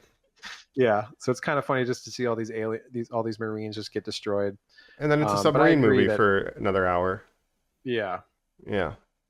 But we'll get to that. But I guess broadly, we don't, the problems are not the practical effects or the action. Maybe it can be a little light on that, but the problems are definitely with the script and like, choices that are in the writing end that might not even have been the director's fault. Because it seems like all the craft, all the love and care goes into that, and that stuff is working. And you're like, wow, this action scene kind of needs zero gravity, but then we have to be get away from her, you bitch. And it's like, well, you just undercut Yes. all of the goodwill, right? And that's the problem. You're so right, Mike. Anytime it's like we're an alien film, but when they're being creative about the problems, the blood acid being a huge issue, all like to literally the end of the movie, awesome. Yeah. The ticking clock that they are going to crash into the rings of a the planet. Yeah. It's a Awesome. Metroid. I We was have to get out. so into all this, Mike. That is that's good. Awesome. You're They're 100%. trying to Yeah. traverse this abandoned station. The zero G acid blood is great, because that's something I can say I haven't seen in any of the other alien never movies. thought They've of. done stuff with acid blood, but the effect of it floating in the air because of the zero G and them having to like maneuver around it, like Shoot that is yourself very away good. from Yeah. it. When Yeah. this thing is born at the end, and we'll talk about all that. Oh, and yeah. Still, she is kicking the can almost, and that little burst sack is melting through the floor, and she's looking up the thing that's like, "You're damaging this whole ship." Again, I'm still like, "Fuck, these things are a problem." Like, it is so hard to like succeed against the xenomorphs. Then I'm like, "This is awesome." Yeah. That's something Yeah. that I also noticed watching all these alien movies, is that it's really hard to kill a xenomorph, because even if you injure it, it sprays its blood on you, you're getting fucking burned. Yep. Yeah. Yeah, Bjorn gets Even really in Alien fucked up by versus that. here. Predator, I think in Alien versus Predator, xenomorphs one-on-one against a Yautja, it's Xenos all the way. Like a Yautja versus a How dare xenomorph you. one-on-one cannot I handle would it. never give you a little scar on your face to show that you're honorable, Jacob. No, here's a gun from the 1700s. Danny Glover. Predator's the greatest. I was thinking after rewatching all these too, the Xenomorph is probably the single greatest movie monster ever created. Like, it is very formidable. It's scary, and like it, because of like the acid blood and all that. Like, it's a incredible movie monster. I would say probably Yeah. the best one. Hell yeah. The real Yeah. question is like if you had Michael Myers versus a xenomorph, an unkillable man named Michael Myers, could a xenomorph kill it? You know? Maybe, well, impregnate him. Then what do you get? Ooh, that's terrifying. Oh, The fucking If he gets face engineer hugged. explaining that they're impervious, got all this, acid blood, they can survive this, but their only weakness is a butcher knife. A kitchen knife, yeah. yeah. They would But yeah, I probably do think track the him as prey because of the boiler suit. They're like, usually things that we kill are in boiler suits, so we probably Yeah. should kill him. He looks like he was on the Nostromo. Yeah. But yeah, I agree. I think the xenomorph is one of, if not the greatest movie monster. I mean, the design is iconic. H.R. Giger, classic Sexual mania. penis-shaped design. You know? But I mean, it's truly iconic to this day. I mean, I can't think of a more iconic like monster design than the xenomorph. It's often like- been said that it is the penis, and Mhm. that the entire oeuvre of these films is that it is about the fear of pregnancy, the fear of Mhm. childbirth specifically. Yeah. Obviously, they doubled down on that in this film in an incredibly interesting way. Yeah, I guess the Yes, third we have act. a pregnant character. Yeah, Mhm. and that's set up as foreshadowing, where it is Isabella Merced is K. pregnant. What's her name? K. I'm looking at the notes. K. I didn't know that by heart. It's revealed that she's pregnant early on, and as soon as she revealed that, I'm like, ooh, something's bad's gonna happen to her. Like, They do a misdirect when Andy won't open the door. She's on the escape shuttle as it crashes into another hangar. And then so she's separated from the group. They're trying to get to her. And when they do, the alien's there, and then Andy won't open the door. So they do make you and think again, that he's she died. absolutely right to not He is open right. the door because the xenomorph would kill Andy- them all if she. It's didn't literally do just waiting for them to open the door. It's Yeah. bait. And Andy, through Rook, has taken on this prime directive now of who we really work for. Yes, Wayland Yutani. And specifically, it's not just about saving these black blood, samples or saving the xenomorphs. It's it's this injection serum. boosters. Yes, that they've Prometheus sort of serum or something. synthesized. Yes, Yeah. Promethean fire is what they call it. Which Mhm. you can apparently, if you have any injury or whatever, you can inject yourself with it, and it'll make you indestructible. It'll heal all your injuries or something. And then you'll explode. See, they watched Yeah. the part where the rat got better and then they walked away before the video finished. It turns out it doesn't work Right. quite yet, but he doesn't Yeah. care. We just want to get these experiments to the company, Let me autopilot you. I guess. So they do offer, Kay gets injured and they're like, all right, look, you can take this black goo and get to the ship. And then they decide against it. But then when she goes on her own, she injects herself dead. with it, which, I'll tell you creates what problems. I'm probably not doing if I'm on an abandoned Mhm. space station and I get some mysterious serum in a needle. I'm probably not injecting that into my body, even if I am injured. Right. I think I'll figure out some other way. I'm not going to She inject a falls at mysterious one liquid. point. This is before she's super injured. Oh, yeah. She creates all this noise, which is a huge problem when they're trying to walk through this completely silent area to get past these facehuggers. Yeah. But she face plants, hits a thing, falls, and then later is talking about how she hopes her baby is fine. Where I'm like, girl, that baby is I gone. don't know. You fell right on your stomach. You're Yeah, done. Yeah. 15 feet. Yeah. Here's another. You mentioned another scene that I really liked, which is when they're trying to get through this room that has a bunch of face huggers in it. They're like, okay, the face huggers, they actually don't have eyes. They can sense you based on sound and heat signature. So we're going to Mhm. raise the temperature in the room to 98.6 degrees, human body temperature. And that way you'll essentially be disguised because they can't tell your body heat, from the room temperature. And I thought that's pretty cool. I've never seen that in now, an alien movie. Mike, this is, as my Tremors boy, this is Oh, Tremors yeah. 2 Aftershock, where they have to freeze themselves to lower their temperature because Oh, the new baby aliens can only sense body heat. Where I was like, really, we're doing the opposite. This is fascinating. I'm Yeah. glad you brought that up from Tremors 2. And correct, it's the reverse of that. But technically, they should have heated up both rooms because once they open the door, you're still visible Yeah, on that it side. escapes, and you're like, no, just be quiet. This will work. I'd be like, I'm not going in that room. It's not happening. I'm not Yeah. taking the drugs. I'm not going around the aliens. So not quite executed perfectly, but I like that in concept. Like it's fine. Walk through, don't sweat. And then they're hearing her. I need help, and they're like, stop talking. Like, good Yeah. setup. Yeah, good tension. And then we get this trailer line run. Oh, you almost closed the door on him, but I didn't. I calculated perfectly. Yeah. That Yeah. guy fucking slides in at home base. There's no way. I would, half of me would be caught in the door. I'd be like, I'm so sorry. Yep. So, yeah, I Oh, didn't man. mind the run thing because that's been done in other movies, but that's Oh, yeah. that's something that's believable, they would say. I want to mention, the different quotes. There was of course, Andy says, myself, I prefer the term artificial person. Or he says, yeah, I prefer the Mhm. term artificial person myself, which is a direct Yes. quote of what Bishop says in Aliens. And then the big one, get away from her, you bitch, right? Yeah. Um, Even he's which confused. yeah, he kind of pauses before saying bitch. It's like, why would an android say that? Why would you call a xenomorph? Like, Yeah. in the context of Ripley saying it, it made sense why she said that, because it was the alien queen that she's been fighting for like the whole movie, and she's trying to save her surrogate daughter Newt, Mm-hmm. which that movie is all about Ripley becoming a mother. Yes, after fighting off this fear of birth and motherhood. Now, Yeah, am I wrong? Does Rook also quote Ash and say, "You have my sympathies"? yes, he Yes. does. He says, can't say or whatever. I can't say something about your odds, but you have my sympathies, which is exactly what Ash says in Alien. Yeah, and the perfect organism thing. Um, That I don't mind as much because that's a running thing throughout the Alien Mirroring. series. Yeah. So that I don't mind too much. It's the specific lines of like you're saying the quote exactly. It's just like a little clunky, and it just takes me out of the movie when you do that. right. I think even the final line to kill the crazy monster at the end is like, die, motherfucker. And I think that was from like Alien 3 or Resurrection. Yeah. One of those, they did that Oh, line sure. too.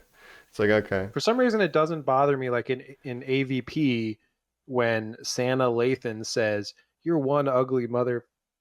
It doesn't bother me as much for some reason because that movie is like a more It's a trashy kid.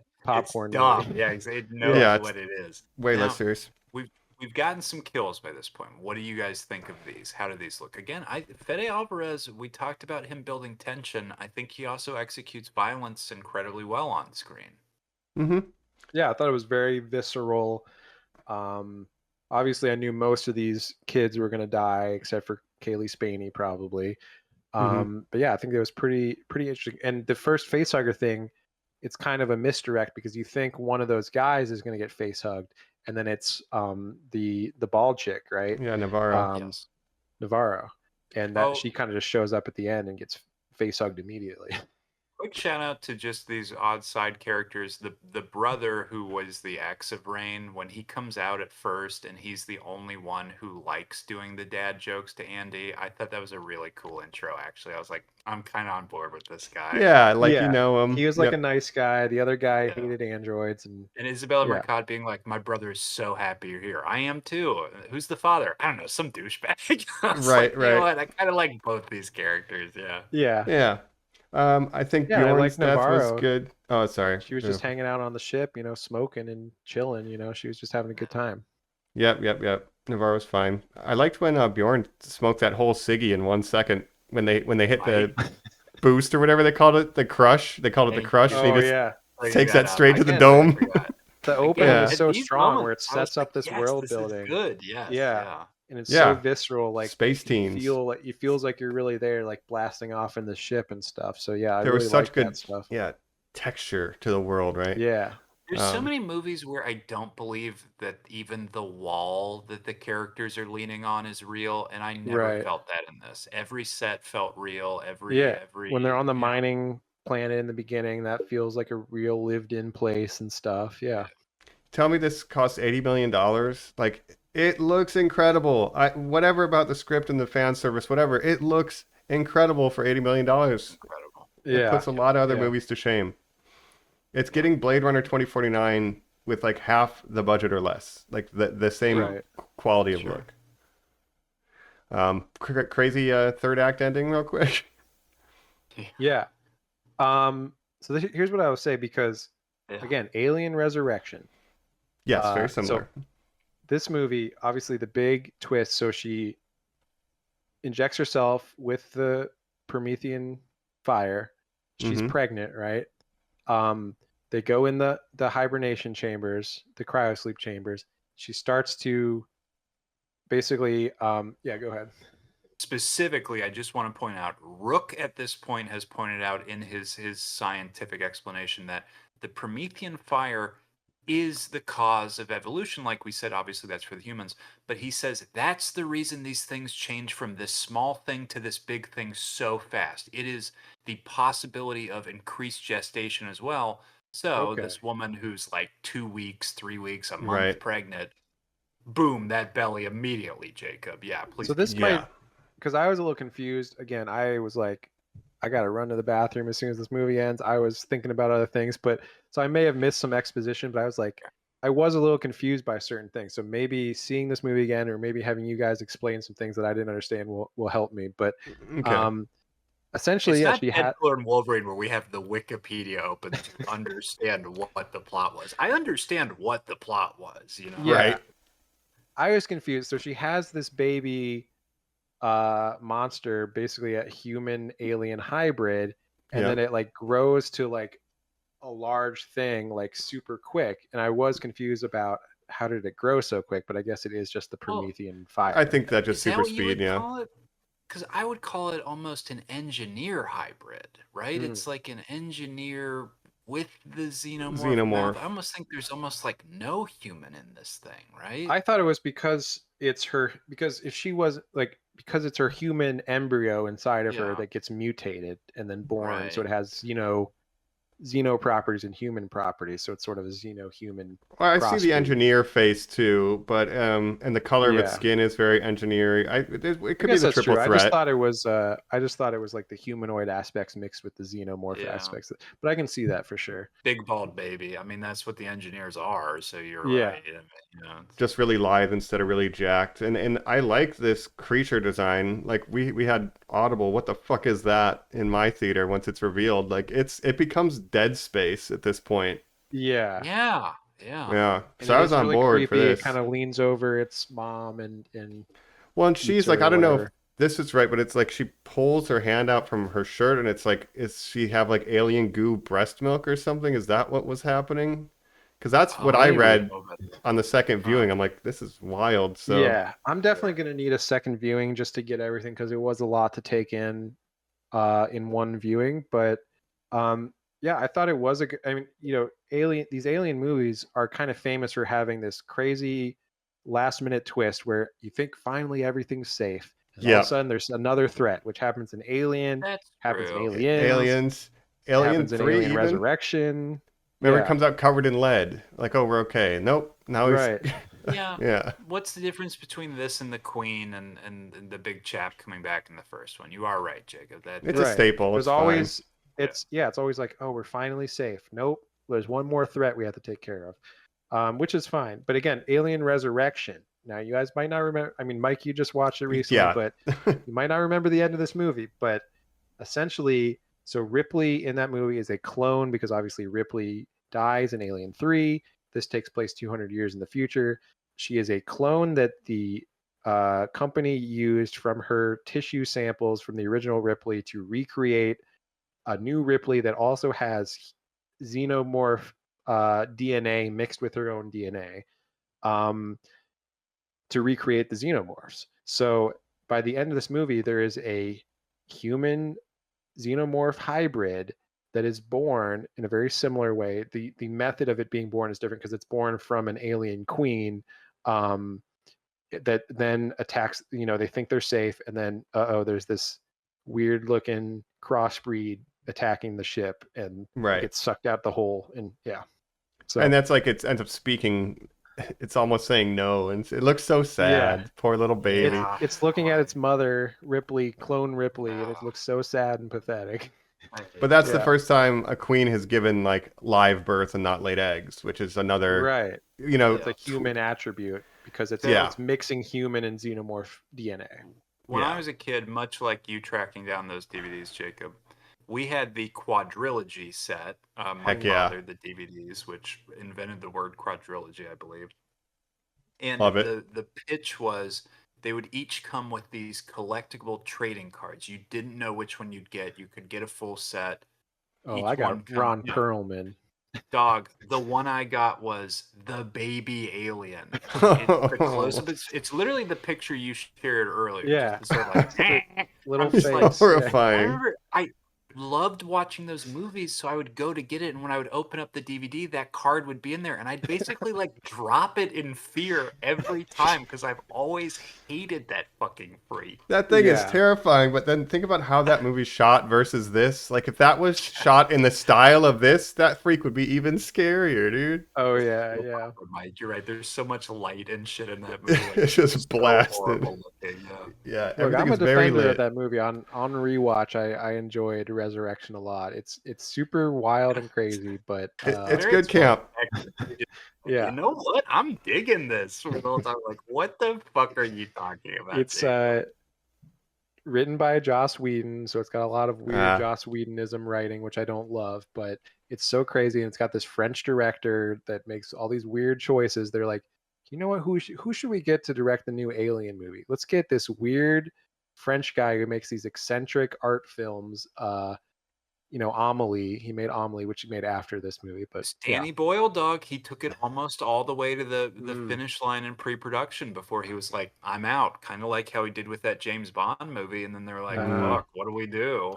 Similar situation with Alien 3, where David Fincher came in later. Like, he didn't start as the director, and then he came in later and had to like try to save it. He wasn't even on the commentary. It was everybody else, like the Ah. cinematographer and the special He- effects people. Yeah, he disowns that movie. I'm pretty Claims sure. that's not his first movie anymore. He's like, "No, Yeah. the ones that I control are my movies." And you're like, "All Yeah, right." 'cause he came on basically to try to, as a workman, to try to save it, and Yeah. it didn't really work. But Even the As rest a of the music crew video is director. talking about how Fox was a huge pain in the ass for that whole process. So anyway, sure. one thing I do appreciate about these movies is that every one of the main, like Alien, not Prometheus and Covenant, like whenever somebody has to fight some xenomorphs, it's always a different group. We got some space truckers, then we got Marines, then we got prisoners, then we got weird gangsters, and then we just got teenagers. Like it's always a different group up against this thing. So you always get a fresh look at that dynamic, which I can Right. appreciate. You get the Prometheus crew, then you get colonists in Covenant. Yeah. Yeah, just the Not most good. scientists, yeah. Yeah. Not to be one of those weird men's rights activists who always point Oh, at the geez. first Alien film to go like, "See, we didn't need force-fed strong women characters because the first Alien film just had Sigourney out of nowhere." The twist of that movie is she's not necessarily in the foreground the whole time. She's as Yeah. competent as the rest of them, but guys like Dallas, like the nitty-gritty people who are like doing shit, you're like, well, maybe this the guy will get through it. And then Right. at the end, when it's the more science-minded, person who has to step up and be badass, it's awesome. I have a little reservation that since then, every single film has been like, and it's just the one lady who survives, where it just seems so telegraphed in this that of course Kaylee Spaney would survive because she's the Ellen Ripley of this film. And you go like, Right. well, it wasn't Yeah. a trope in that first movie. You're absolutely right with Alien, where it's like the Tom Skerritt character is who you're supposed to think is the protagonist for a lot of the movie. He's Mhm. like the captain and everything.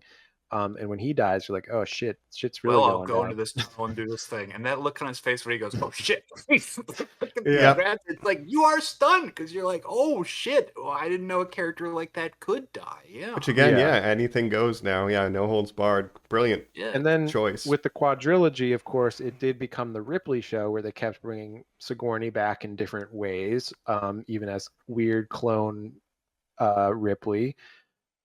And then, Was you know, Shaw, Nomi Rapaz, and then what's definitely, her name? yeah, Shaw Emma and Mary Wasserson. What is her name?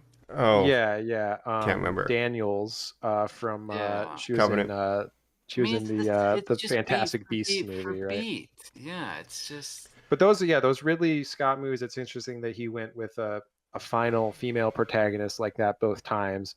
final.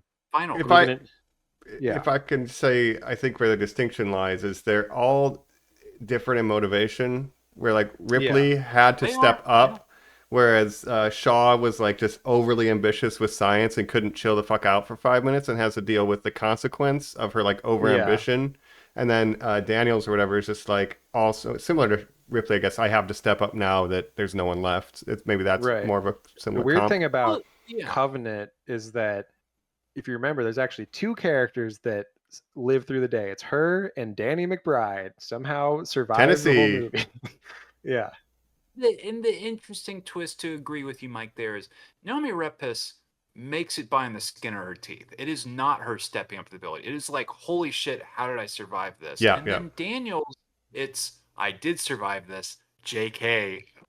JK, Right. girl, you're The done. twist, yeah. Which It's that's like, again, oh, you're that's not out of the woods yet. interesting. Yeah.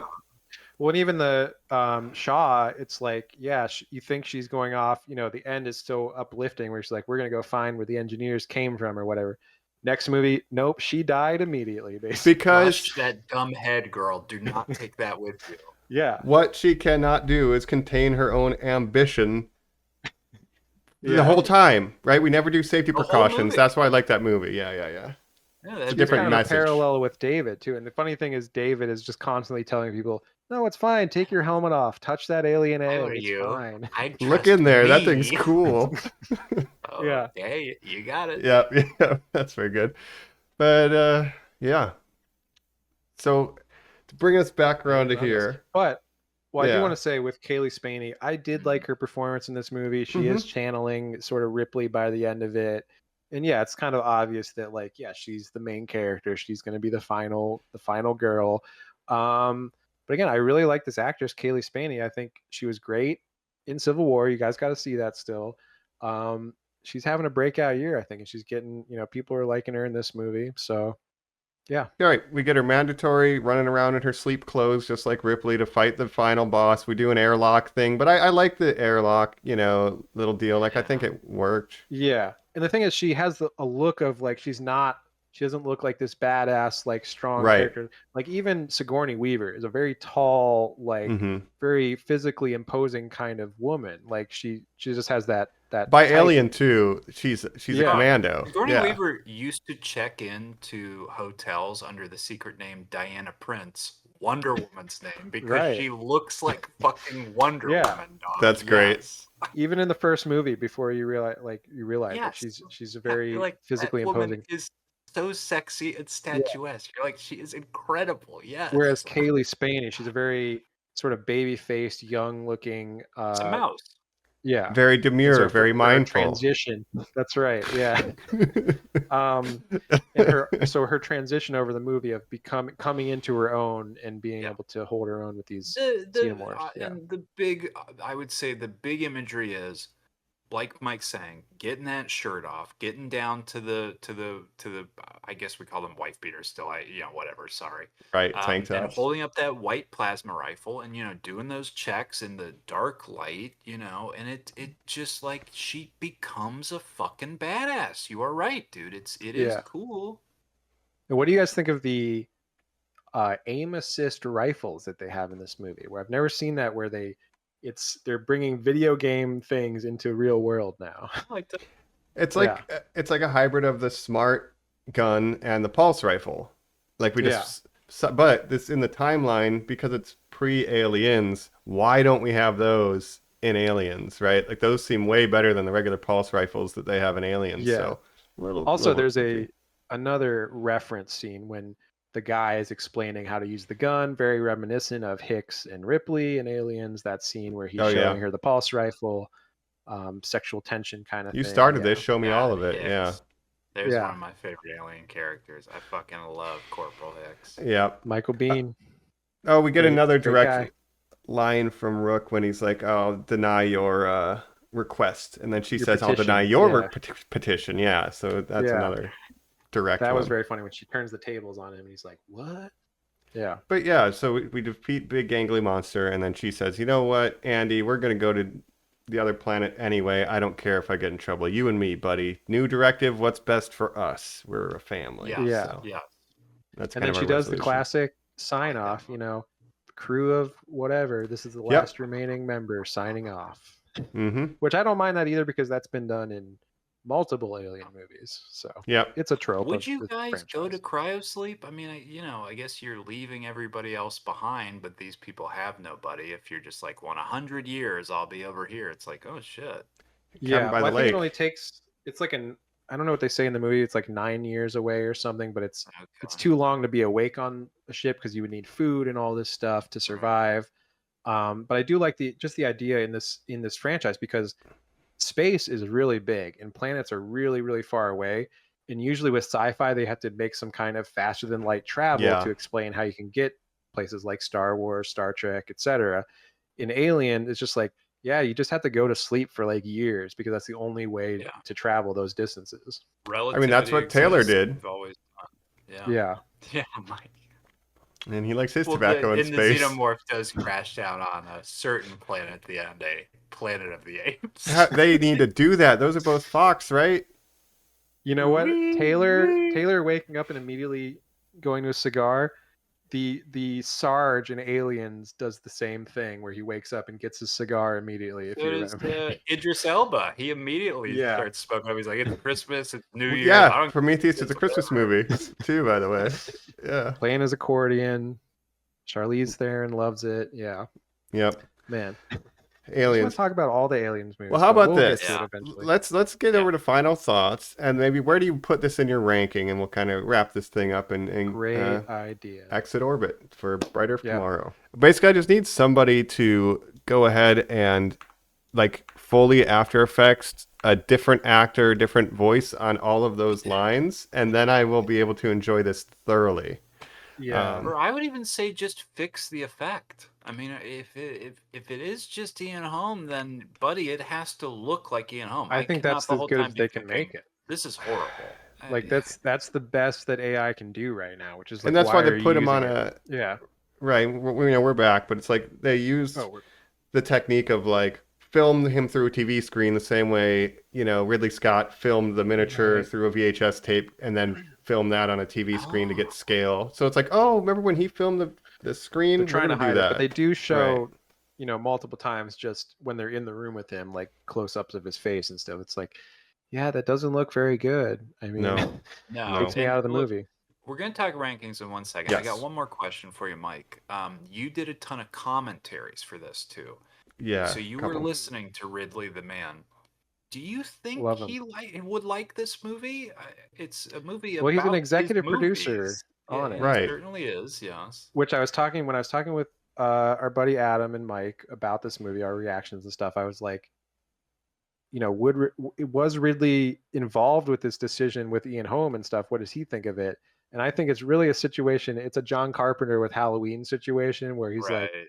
yeah, whatever you want to do, as long as I get that money, as long as I get that Write me the paycheck. blood check, mate. Yeah.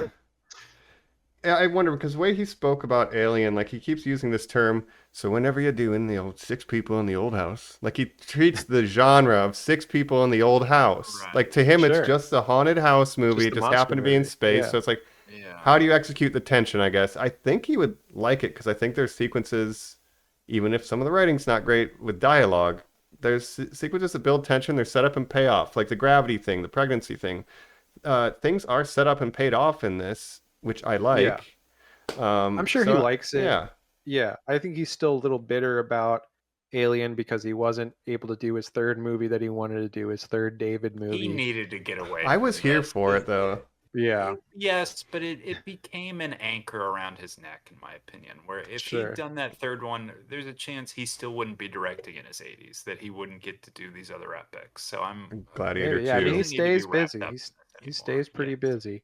Look, Mhm. I always liked Ridley Scott. He has a large filmography, and not all of them are winners. He's had a couple clunkers in his career, but who hasn't?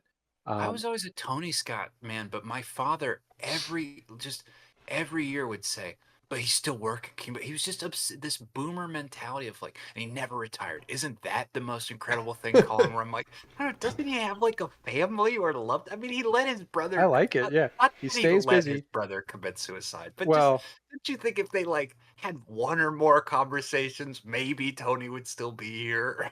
I don't know what was going on with his mental health, Tony Scott, and everything. I do like Tony Scott as well. I mean, he's more of he's a good genre director. I think Tony Scott was. I think Ridley, his strength is that he can do so many different things. Like he can do, and they're not all winners, but he does a lot of different genres. He takes on a lot of different projects. like Martin Scorsese or some of these old directors that are still working in their 80s and have been pumping them out for 50 years. It's just really impressive, their work ethic, I think. And he's still making good movies. Like, not all of them are good, but I do think some of his recent movies are good. So I I like listen to Ridley. the Kingdom of Heaven commentary, and it's just to hear that man's brain. He Yeah. is the commander of his sets. It really is incredible. And when he was making Alien Covenant was around the time that his brother passed away, and people, Covenant is such a sort of bleak and just kind of cruel movie. It's all at night Maybe during the a most storm. violent.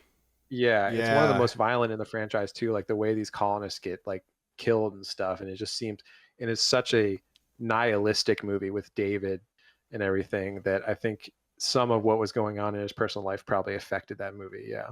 That's interesting. That's like a Polanski's Macbeth. That's Mm, following up after Sharon Tate's death. His first movie right. being so violent and so crazy. I've never thought about that, Jacob. Hmm. That's very Yeah. cool. But he's a good chap. He's a good chap. No, and I think you mentioned, Jacob, like there's not really a bad or unwatchable movie in this franchise, and I don't think he's made a bad one. People say Prometheus and Covenant aren't what they wanted, but if you take them at face value, I think they're great, especially Prometheus.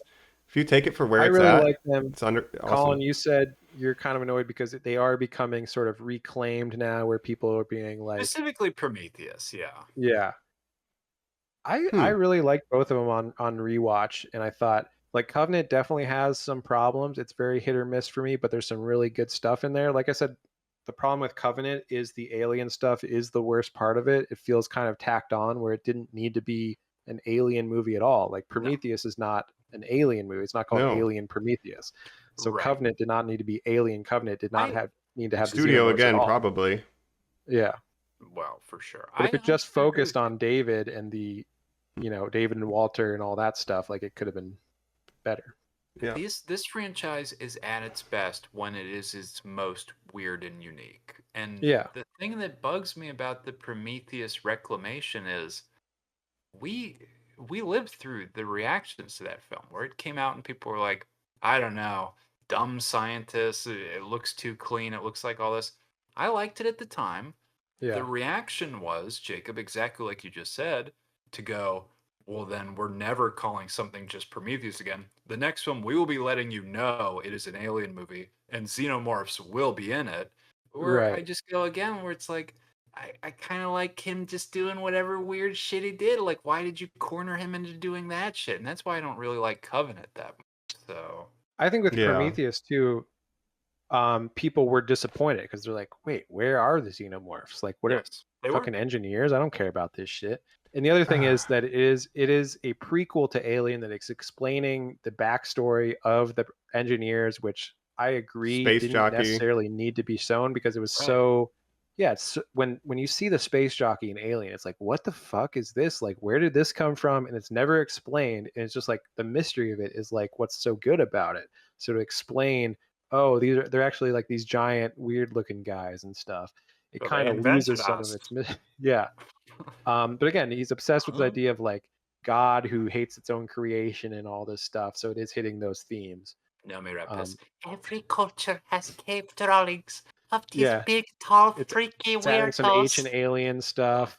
Okay. Yep. And people forget how popular fucking Ancient Aliens was at the Yeah. years that came out. Like, that shit was in the zeitgeist. That's what I thought was interesting with AVP too, watching that yesterday, because that's dealing with some ancient alien stuff too, with the predators and the xenomorphs and everything in this ancient temple and all this stuff, this pyramid. Every And I was like, culture made a pyramid. yeah. Mhm. Okay. All right. So it's interesting. I don't know. I want to ask you guys too about, of course, there's this Alien TV show that's coming Oh, out yeah. next. That's the next thing in the franchise. It's Ridley Scott is involved. It's Noah Hawley, the Fargo guy. Now, Colin, I know you like Fargo, the TV show. I or you do. like I some like seasons of I that. like Legion, the mutant show that he did. What Yeah. And it's not Raised by Wolves? No, this is an Alien. Let me look it up. What it's called. It's called an Alien Earth. Alien Earth. Alien Earth. Yeah. The thing that since the third film they have been pitching is that the Xenomorphs finally come to Earth. Obviously, that was the first failed script Joss Whedon wrote that they said, no, throw all that out and set it on a futuristic space, whatever it is. What? So, What This will is they... a Yeah, this is prequel. coming out. It's coming out in the first half of 2025.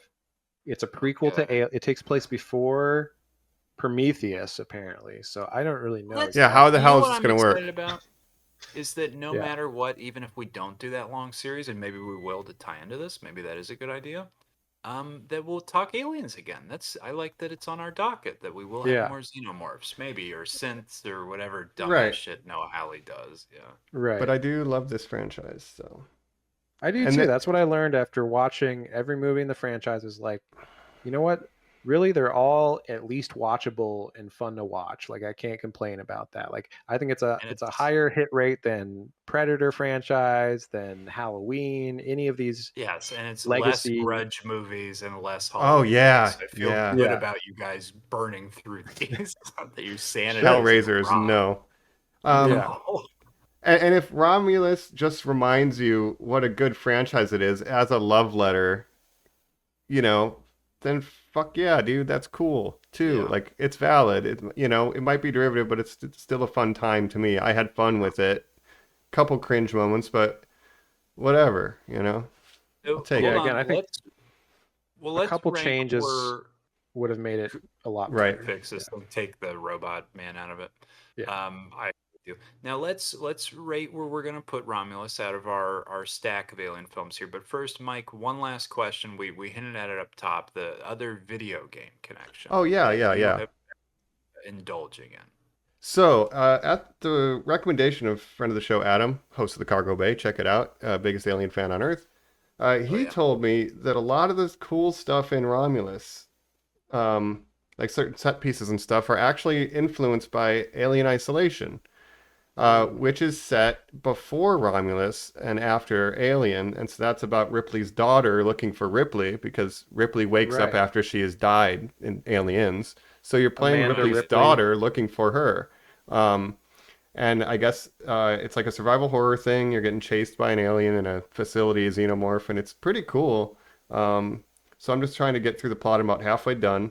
And I just want to see how much of that influences, because Fede Alvarez mentioned that it had a big influence on the script too. So I want to know Right. how much of the stuff that I like from this movie was also stolen from the video game, maybe, or And I not. wonder if And him that's sort of- commenting on it is where the daughter rumor started. That's interesting. Yeah, Well, that's when probably. you were saying, Colin, that you thought maybe that Kaylee Spaney would be revealed to be Ripley's daughter or something. I was thinking Alien Isolation stars her daughter, and that's sort of a survival horror game type of vibe, right? Yep.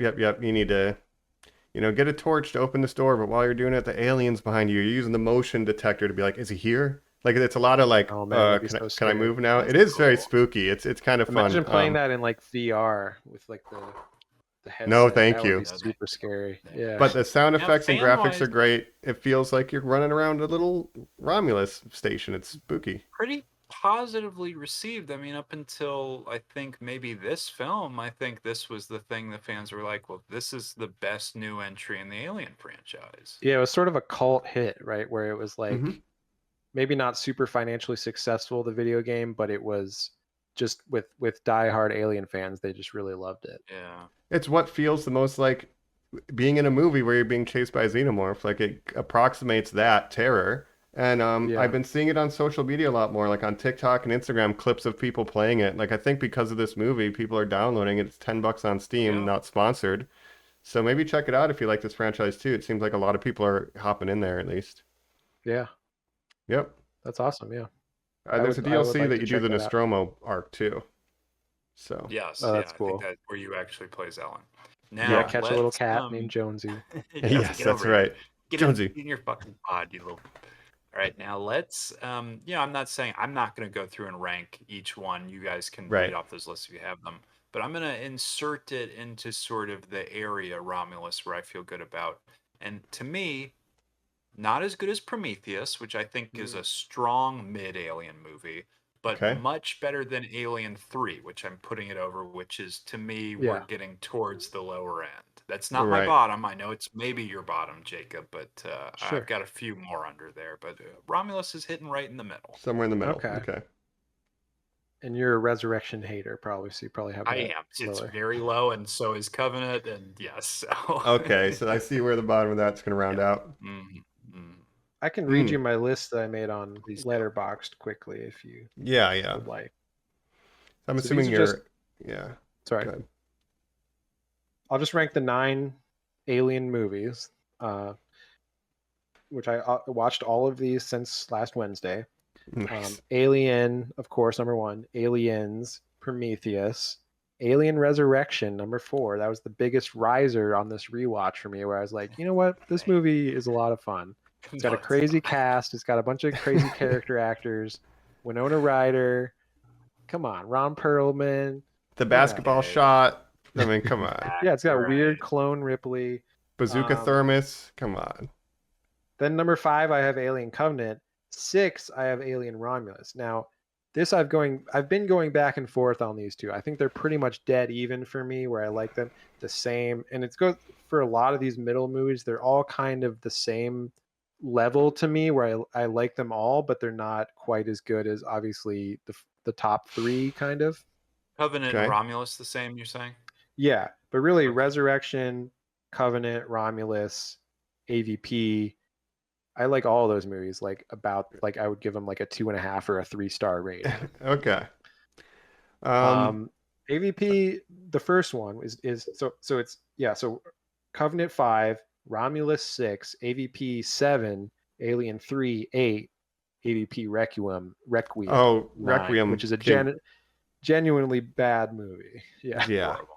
Yeah. Not Really good. dark, can't see anything, terrible. Should have been like, I don't know if it was straight to DVD or what, but Should have it was been if pretty it bad. wasn't. I don't Yeah. think so. Yeah. Shouldn't And that even is been not, produced. obviously the first one was Paul W.S. Anderson, master of trashy movies. The second Mm-hmm. one was the Krause brothers or Yeah, something. 2 brothers. Yeah, I cannot. Yeah. Who I never Fair. heard of and I've never seen again. So that's my ranking. How about you? All right. Well, I got it. Just so Alien 1's not with Predator, but Alien 1, Prometheus, Romulus, Wow. then Aliens, and then maybe That's great. I Resurrection think 3, Covenant. Yeah. No, Resurrection Wow. Covenant 3. Covenant Yeah. last. No, Okay, 3 is yeah. last. Okay. It has the worst Yeah, 3 production is last design, for and me I if like you it to take look. out- Yeah.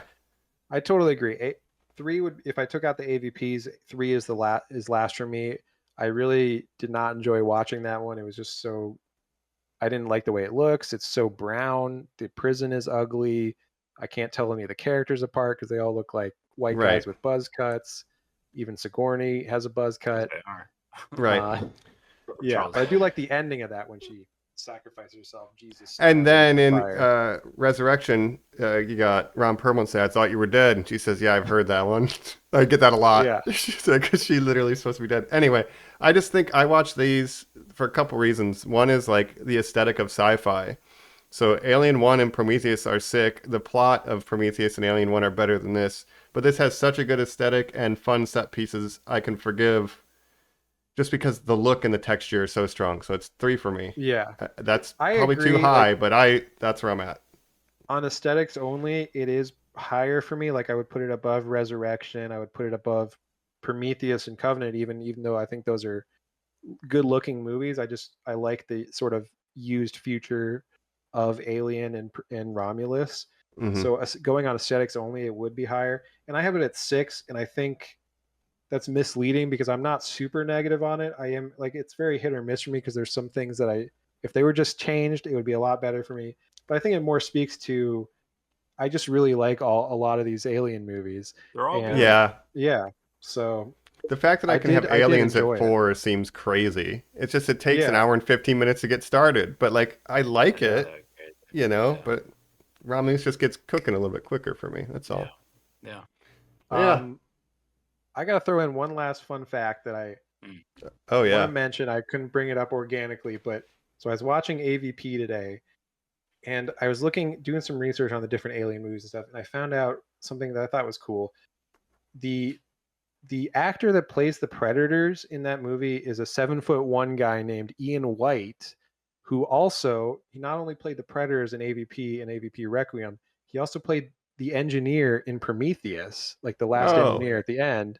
And he's also one of the 3 actors that played the Mountain in Game of Thrones. So Oh, All cool. right. the 7'1" actor, he plays monsters and things a lot. It's kind of a niche role, but he stays working. So shout out There to you that go. guy. Yeah. And Jacob, do you know the weird young weird? I don't mean him weird, just the character. The baby in this one is an Eastern European basketball player, but it's not like Oh, Boban or anybody. It's let somebody me- strange. Robert Bobroxy, something like that. Yeah, he's like 7 foot, real Let me look that up. lithe. Yeah. Yeah, it's on the sheet. You should have used that. Oh yeah, That's cool. Robert Bobrotsky. Yeah, I don't know who. Never that is. heard of him. Okay. We went to high school in Geneva, Ohio. Oh, that's close to me and you. That's interesting. How the hell did Um, they find that kid? He moved I don't to know. United States in 2016 and attended high school in Geneva. So he's born in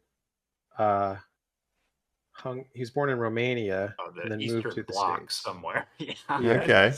100%. It's interesting. Yeah.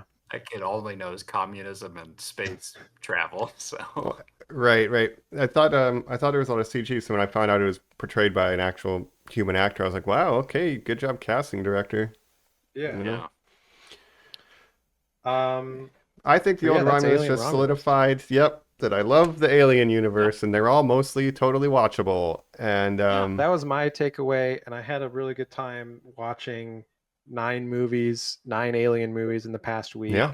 And I only did that because of Romulus coming out in theaters, and I was like, I want to reintroduce myself to these movies. So I had a really good time doing that. I could deep dive each of these if we decide to do it as a series, for sure. You know, I think it could be fun. Yeah. I think it could be fun. It doesn't even need to be right after Planet of the Apes, because I know we talked about X-Men and stuff, but Yeah. we could go multiple directions. But again, we we could have have it on till the docket. February to, figure that out. So that's just yeah. a potential idea. My Time to wait final and thought see. is I see so many people saying like, "Hey, Fede, you should do Terminator now. You should do these." Where they want him to do these other genres. Here's my overarching criticism for fandom culture right now, and I'm curious if you guys see this too. Yeah. I'm in the LV426 subreddit, so I get a lot of Alien content in my feed. I'm Mhm. in the Deadpool subreddit, so I get a lot of Deadpool stuff in my feed, opposed to just Wow. Marvel or opposed to just sci-fi, right? Like these direct character things. Yeah. And I don't know if you guys know that statistic now about how movies are so expensive. Say you're not one of us, just a single guy who's, just going to like pay for themselves. You are a family. So you're a family of 4. And it costs $15 a ticket. Then you're buying Right. snacks, doing all this Concessions. shit. Yeah. Statistically, these people only go and see 3 movies in theaters now. So they're very Right. selective, and that's why it's Wow. very often like the Marvel event film or whatever, right? Inside Out too. There's a reason that made $1 trillion or however much. And specifically that you go, well, shouldn't all family films, shouldn't Garfield the movie have made $1 billion, Jacob? No, because again, these families are targeting what they are seeing, right? Right. But they If also we can only see 3 a year, we got to pick the ones we most want to see.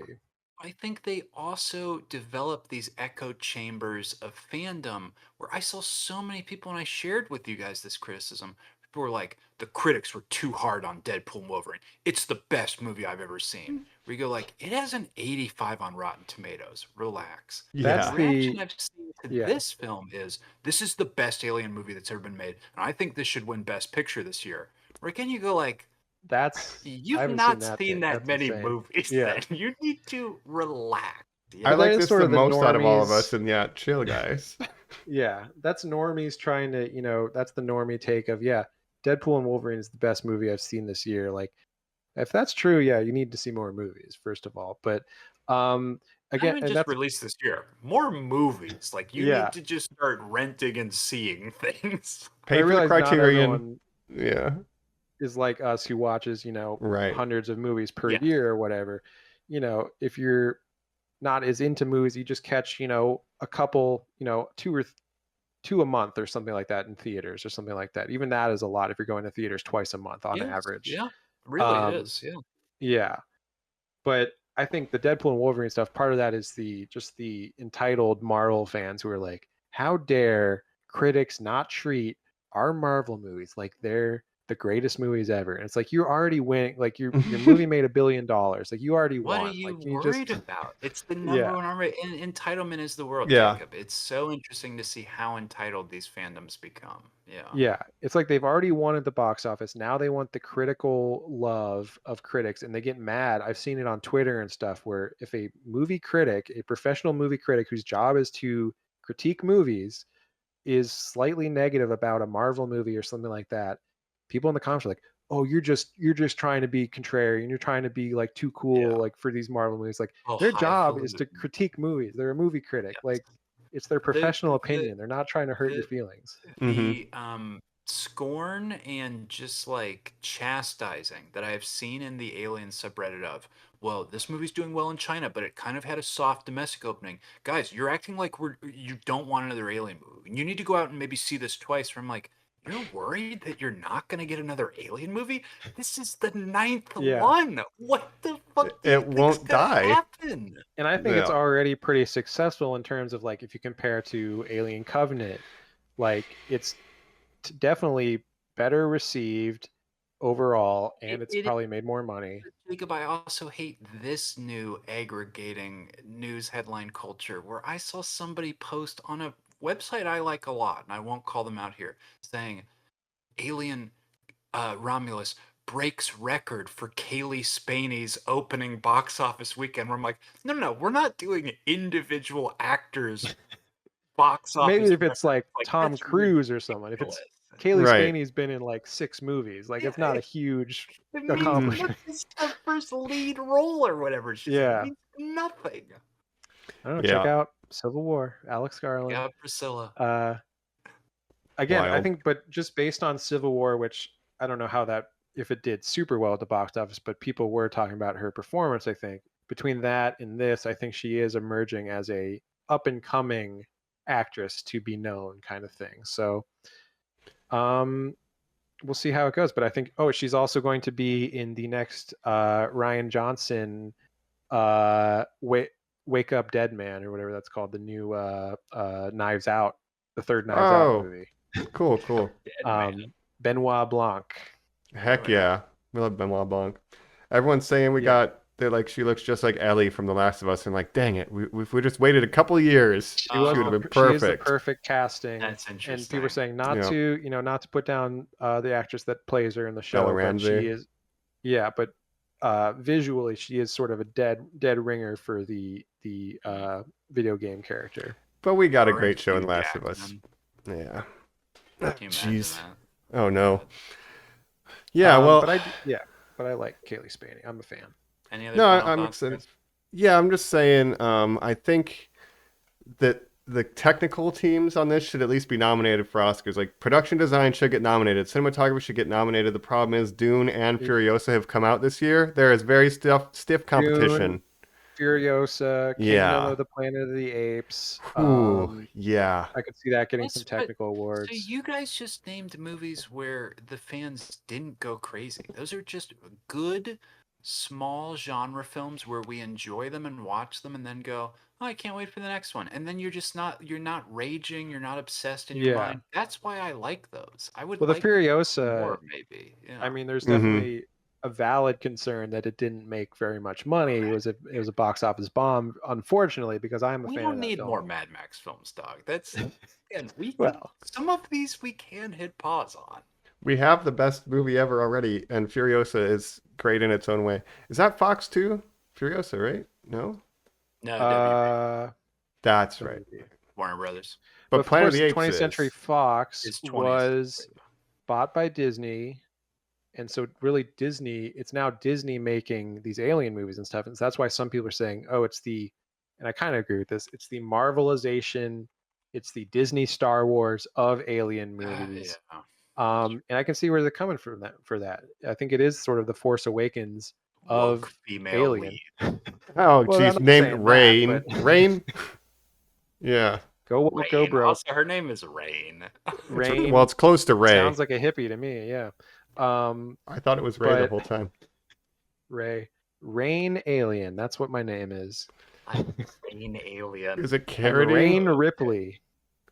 What if she Oh, said that's that what- at the end? That's my true last name, Rain Ripley. Yes, Rain Ripley. Rain Wayland. That's what I wanted to mention. Out of this acquisition, Deadpool and Wolverine, Apes, Alien Romulus, like Fox has made the most money for All Disney. Disney now. Yeah, right now. So That's And interesting, Mike. Prey, like Predator and stuff. So that's why Yeah. they want to make this new AVP Disney style. I don't know. I don't know either.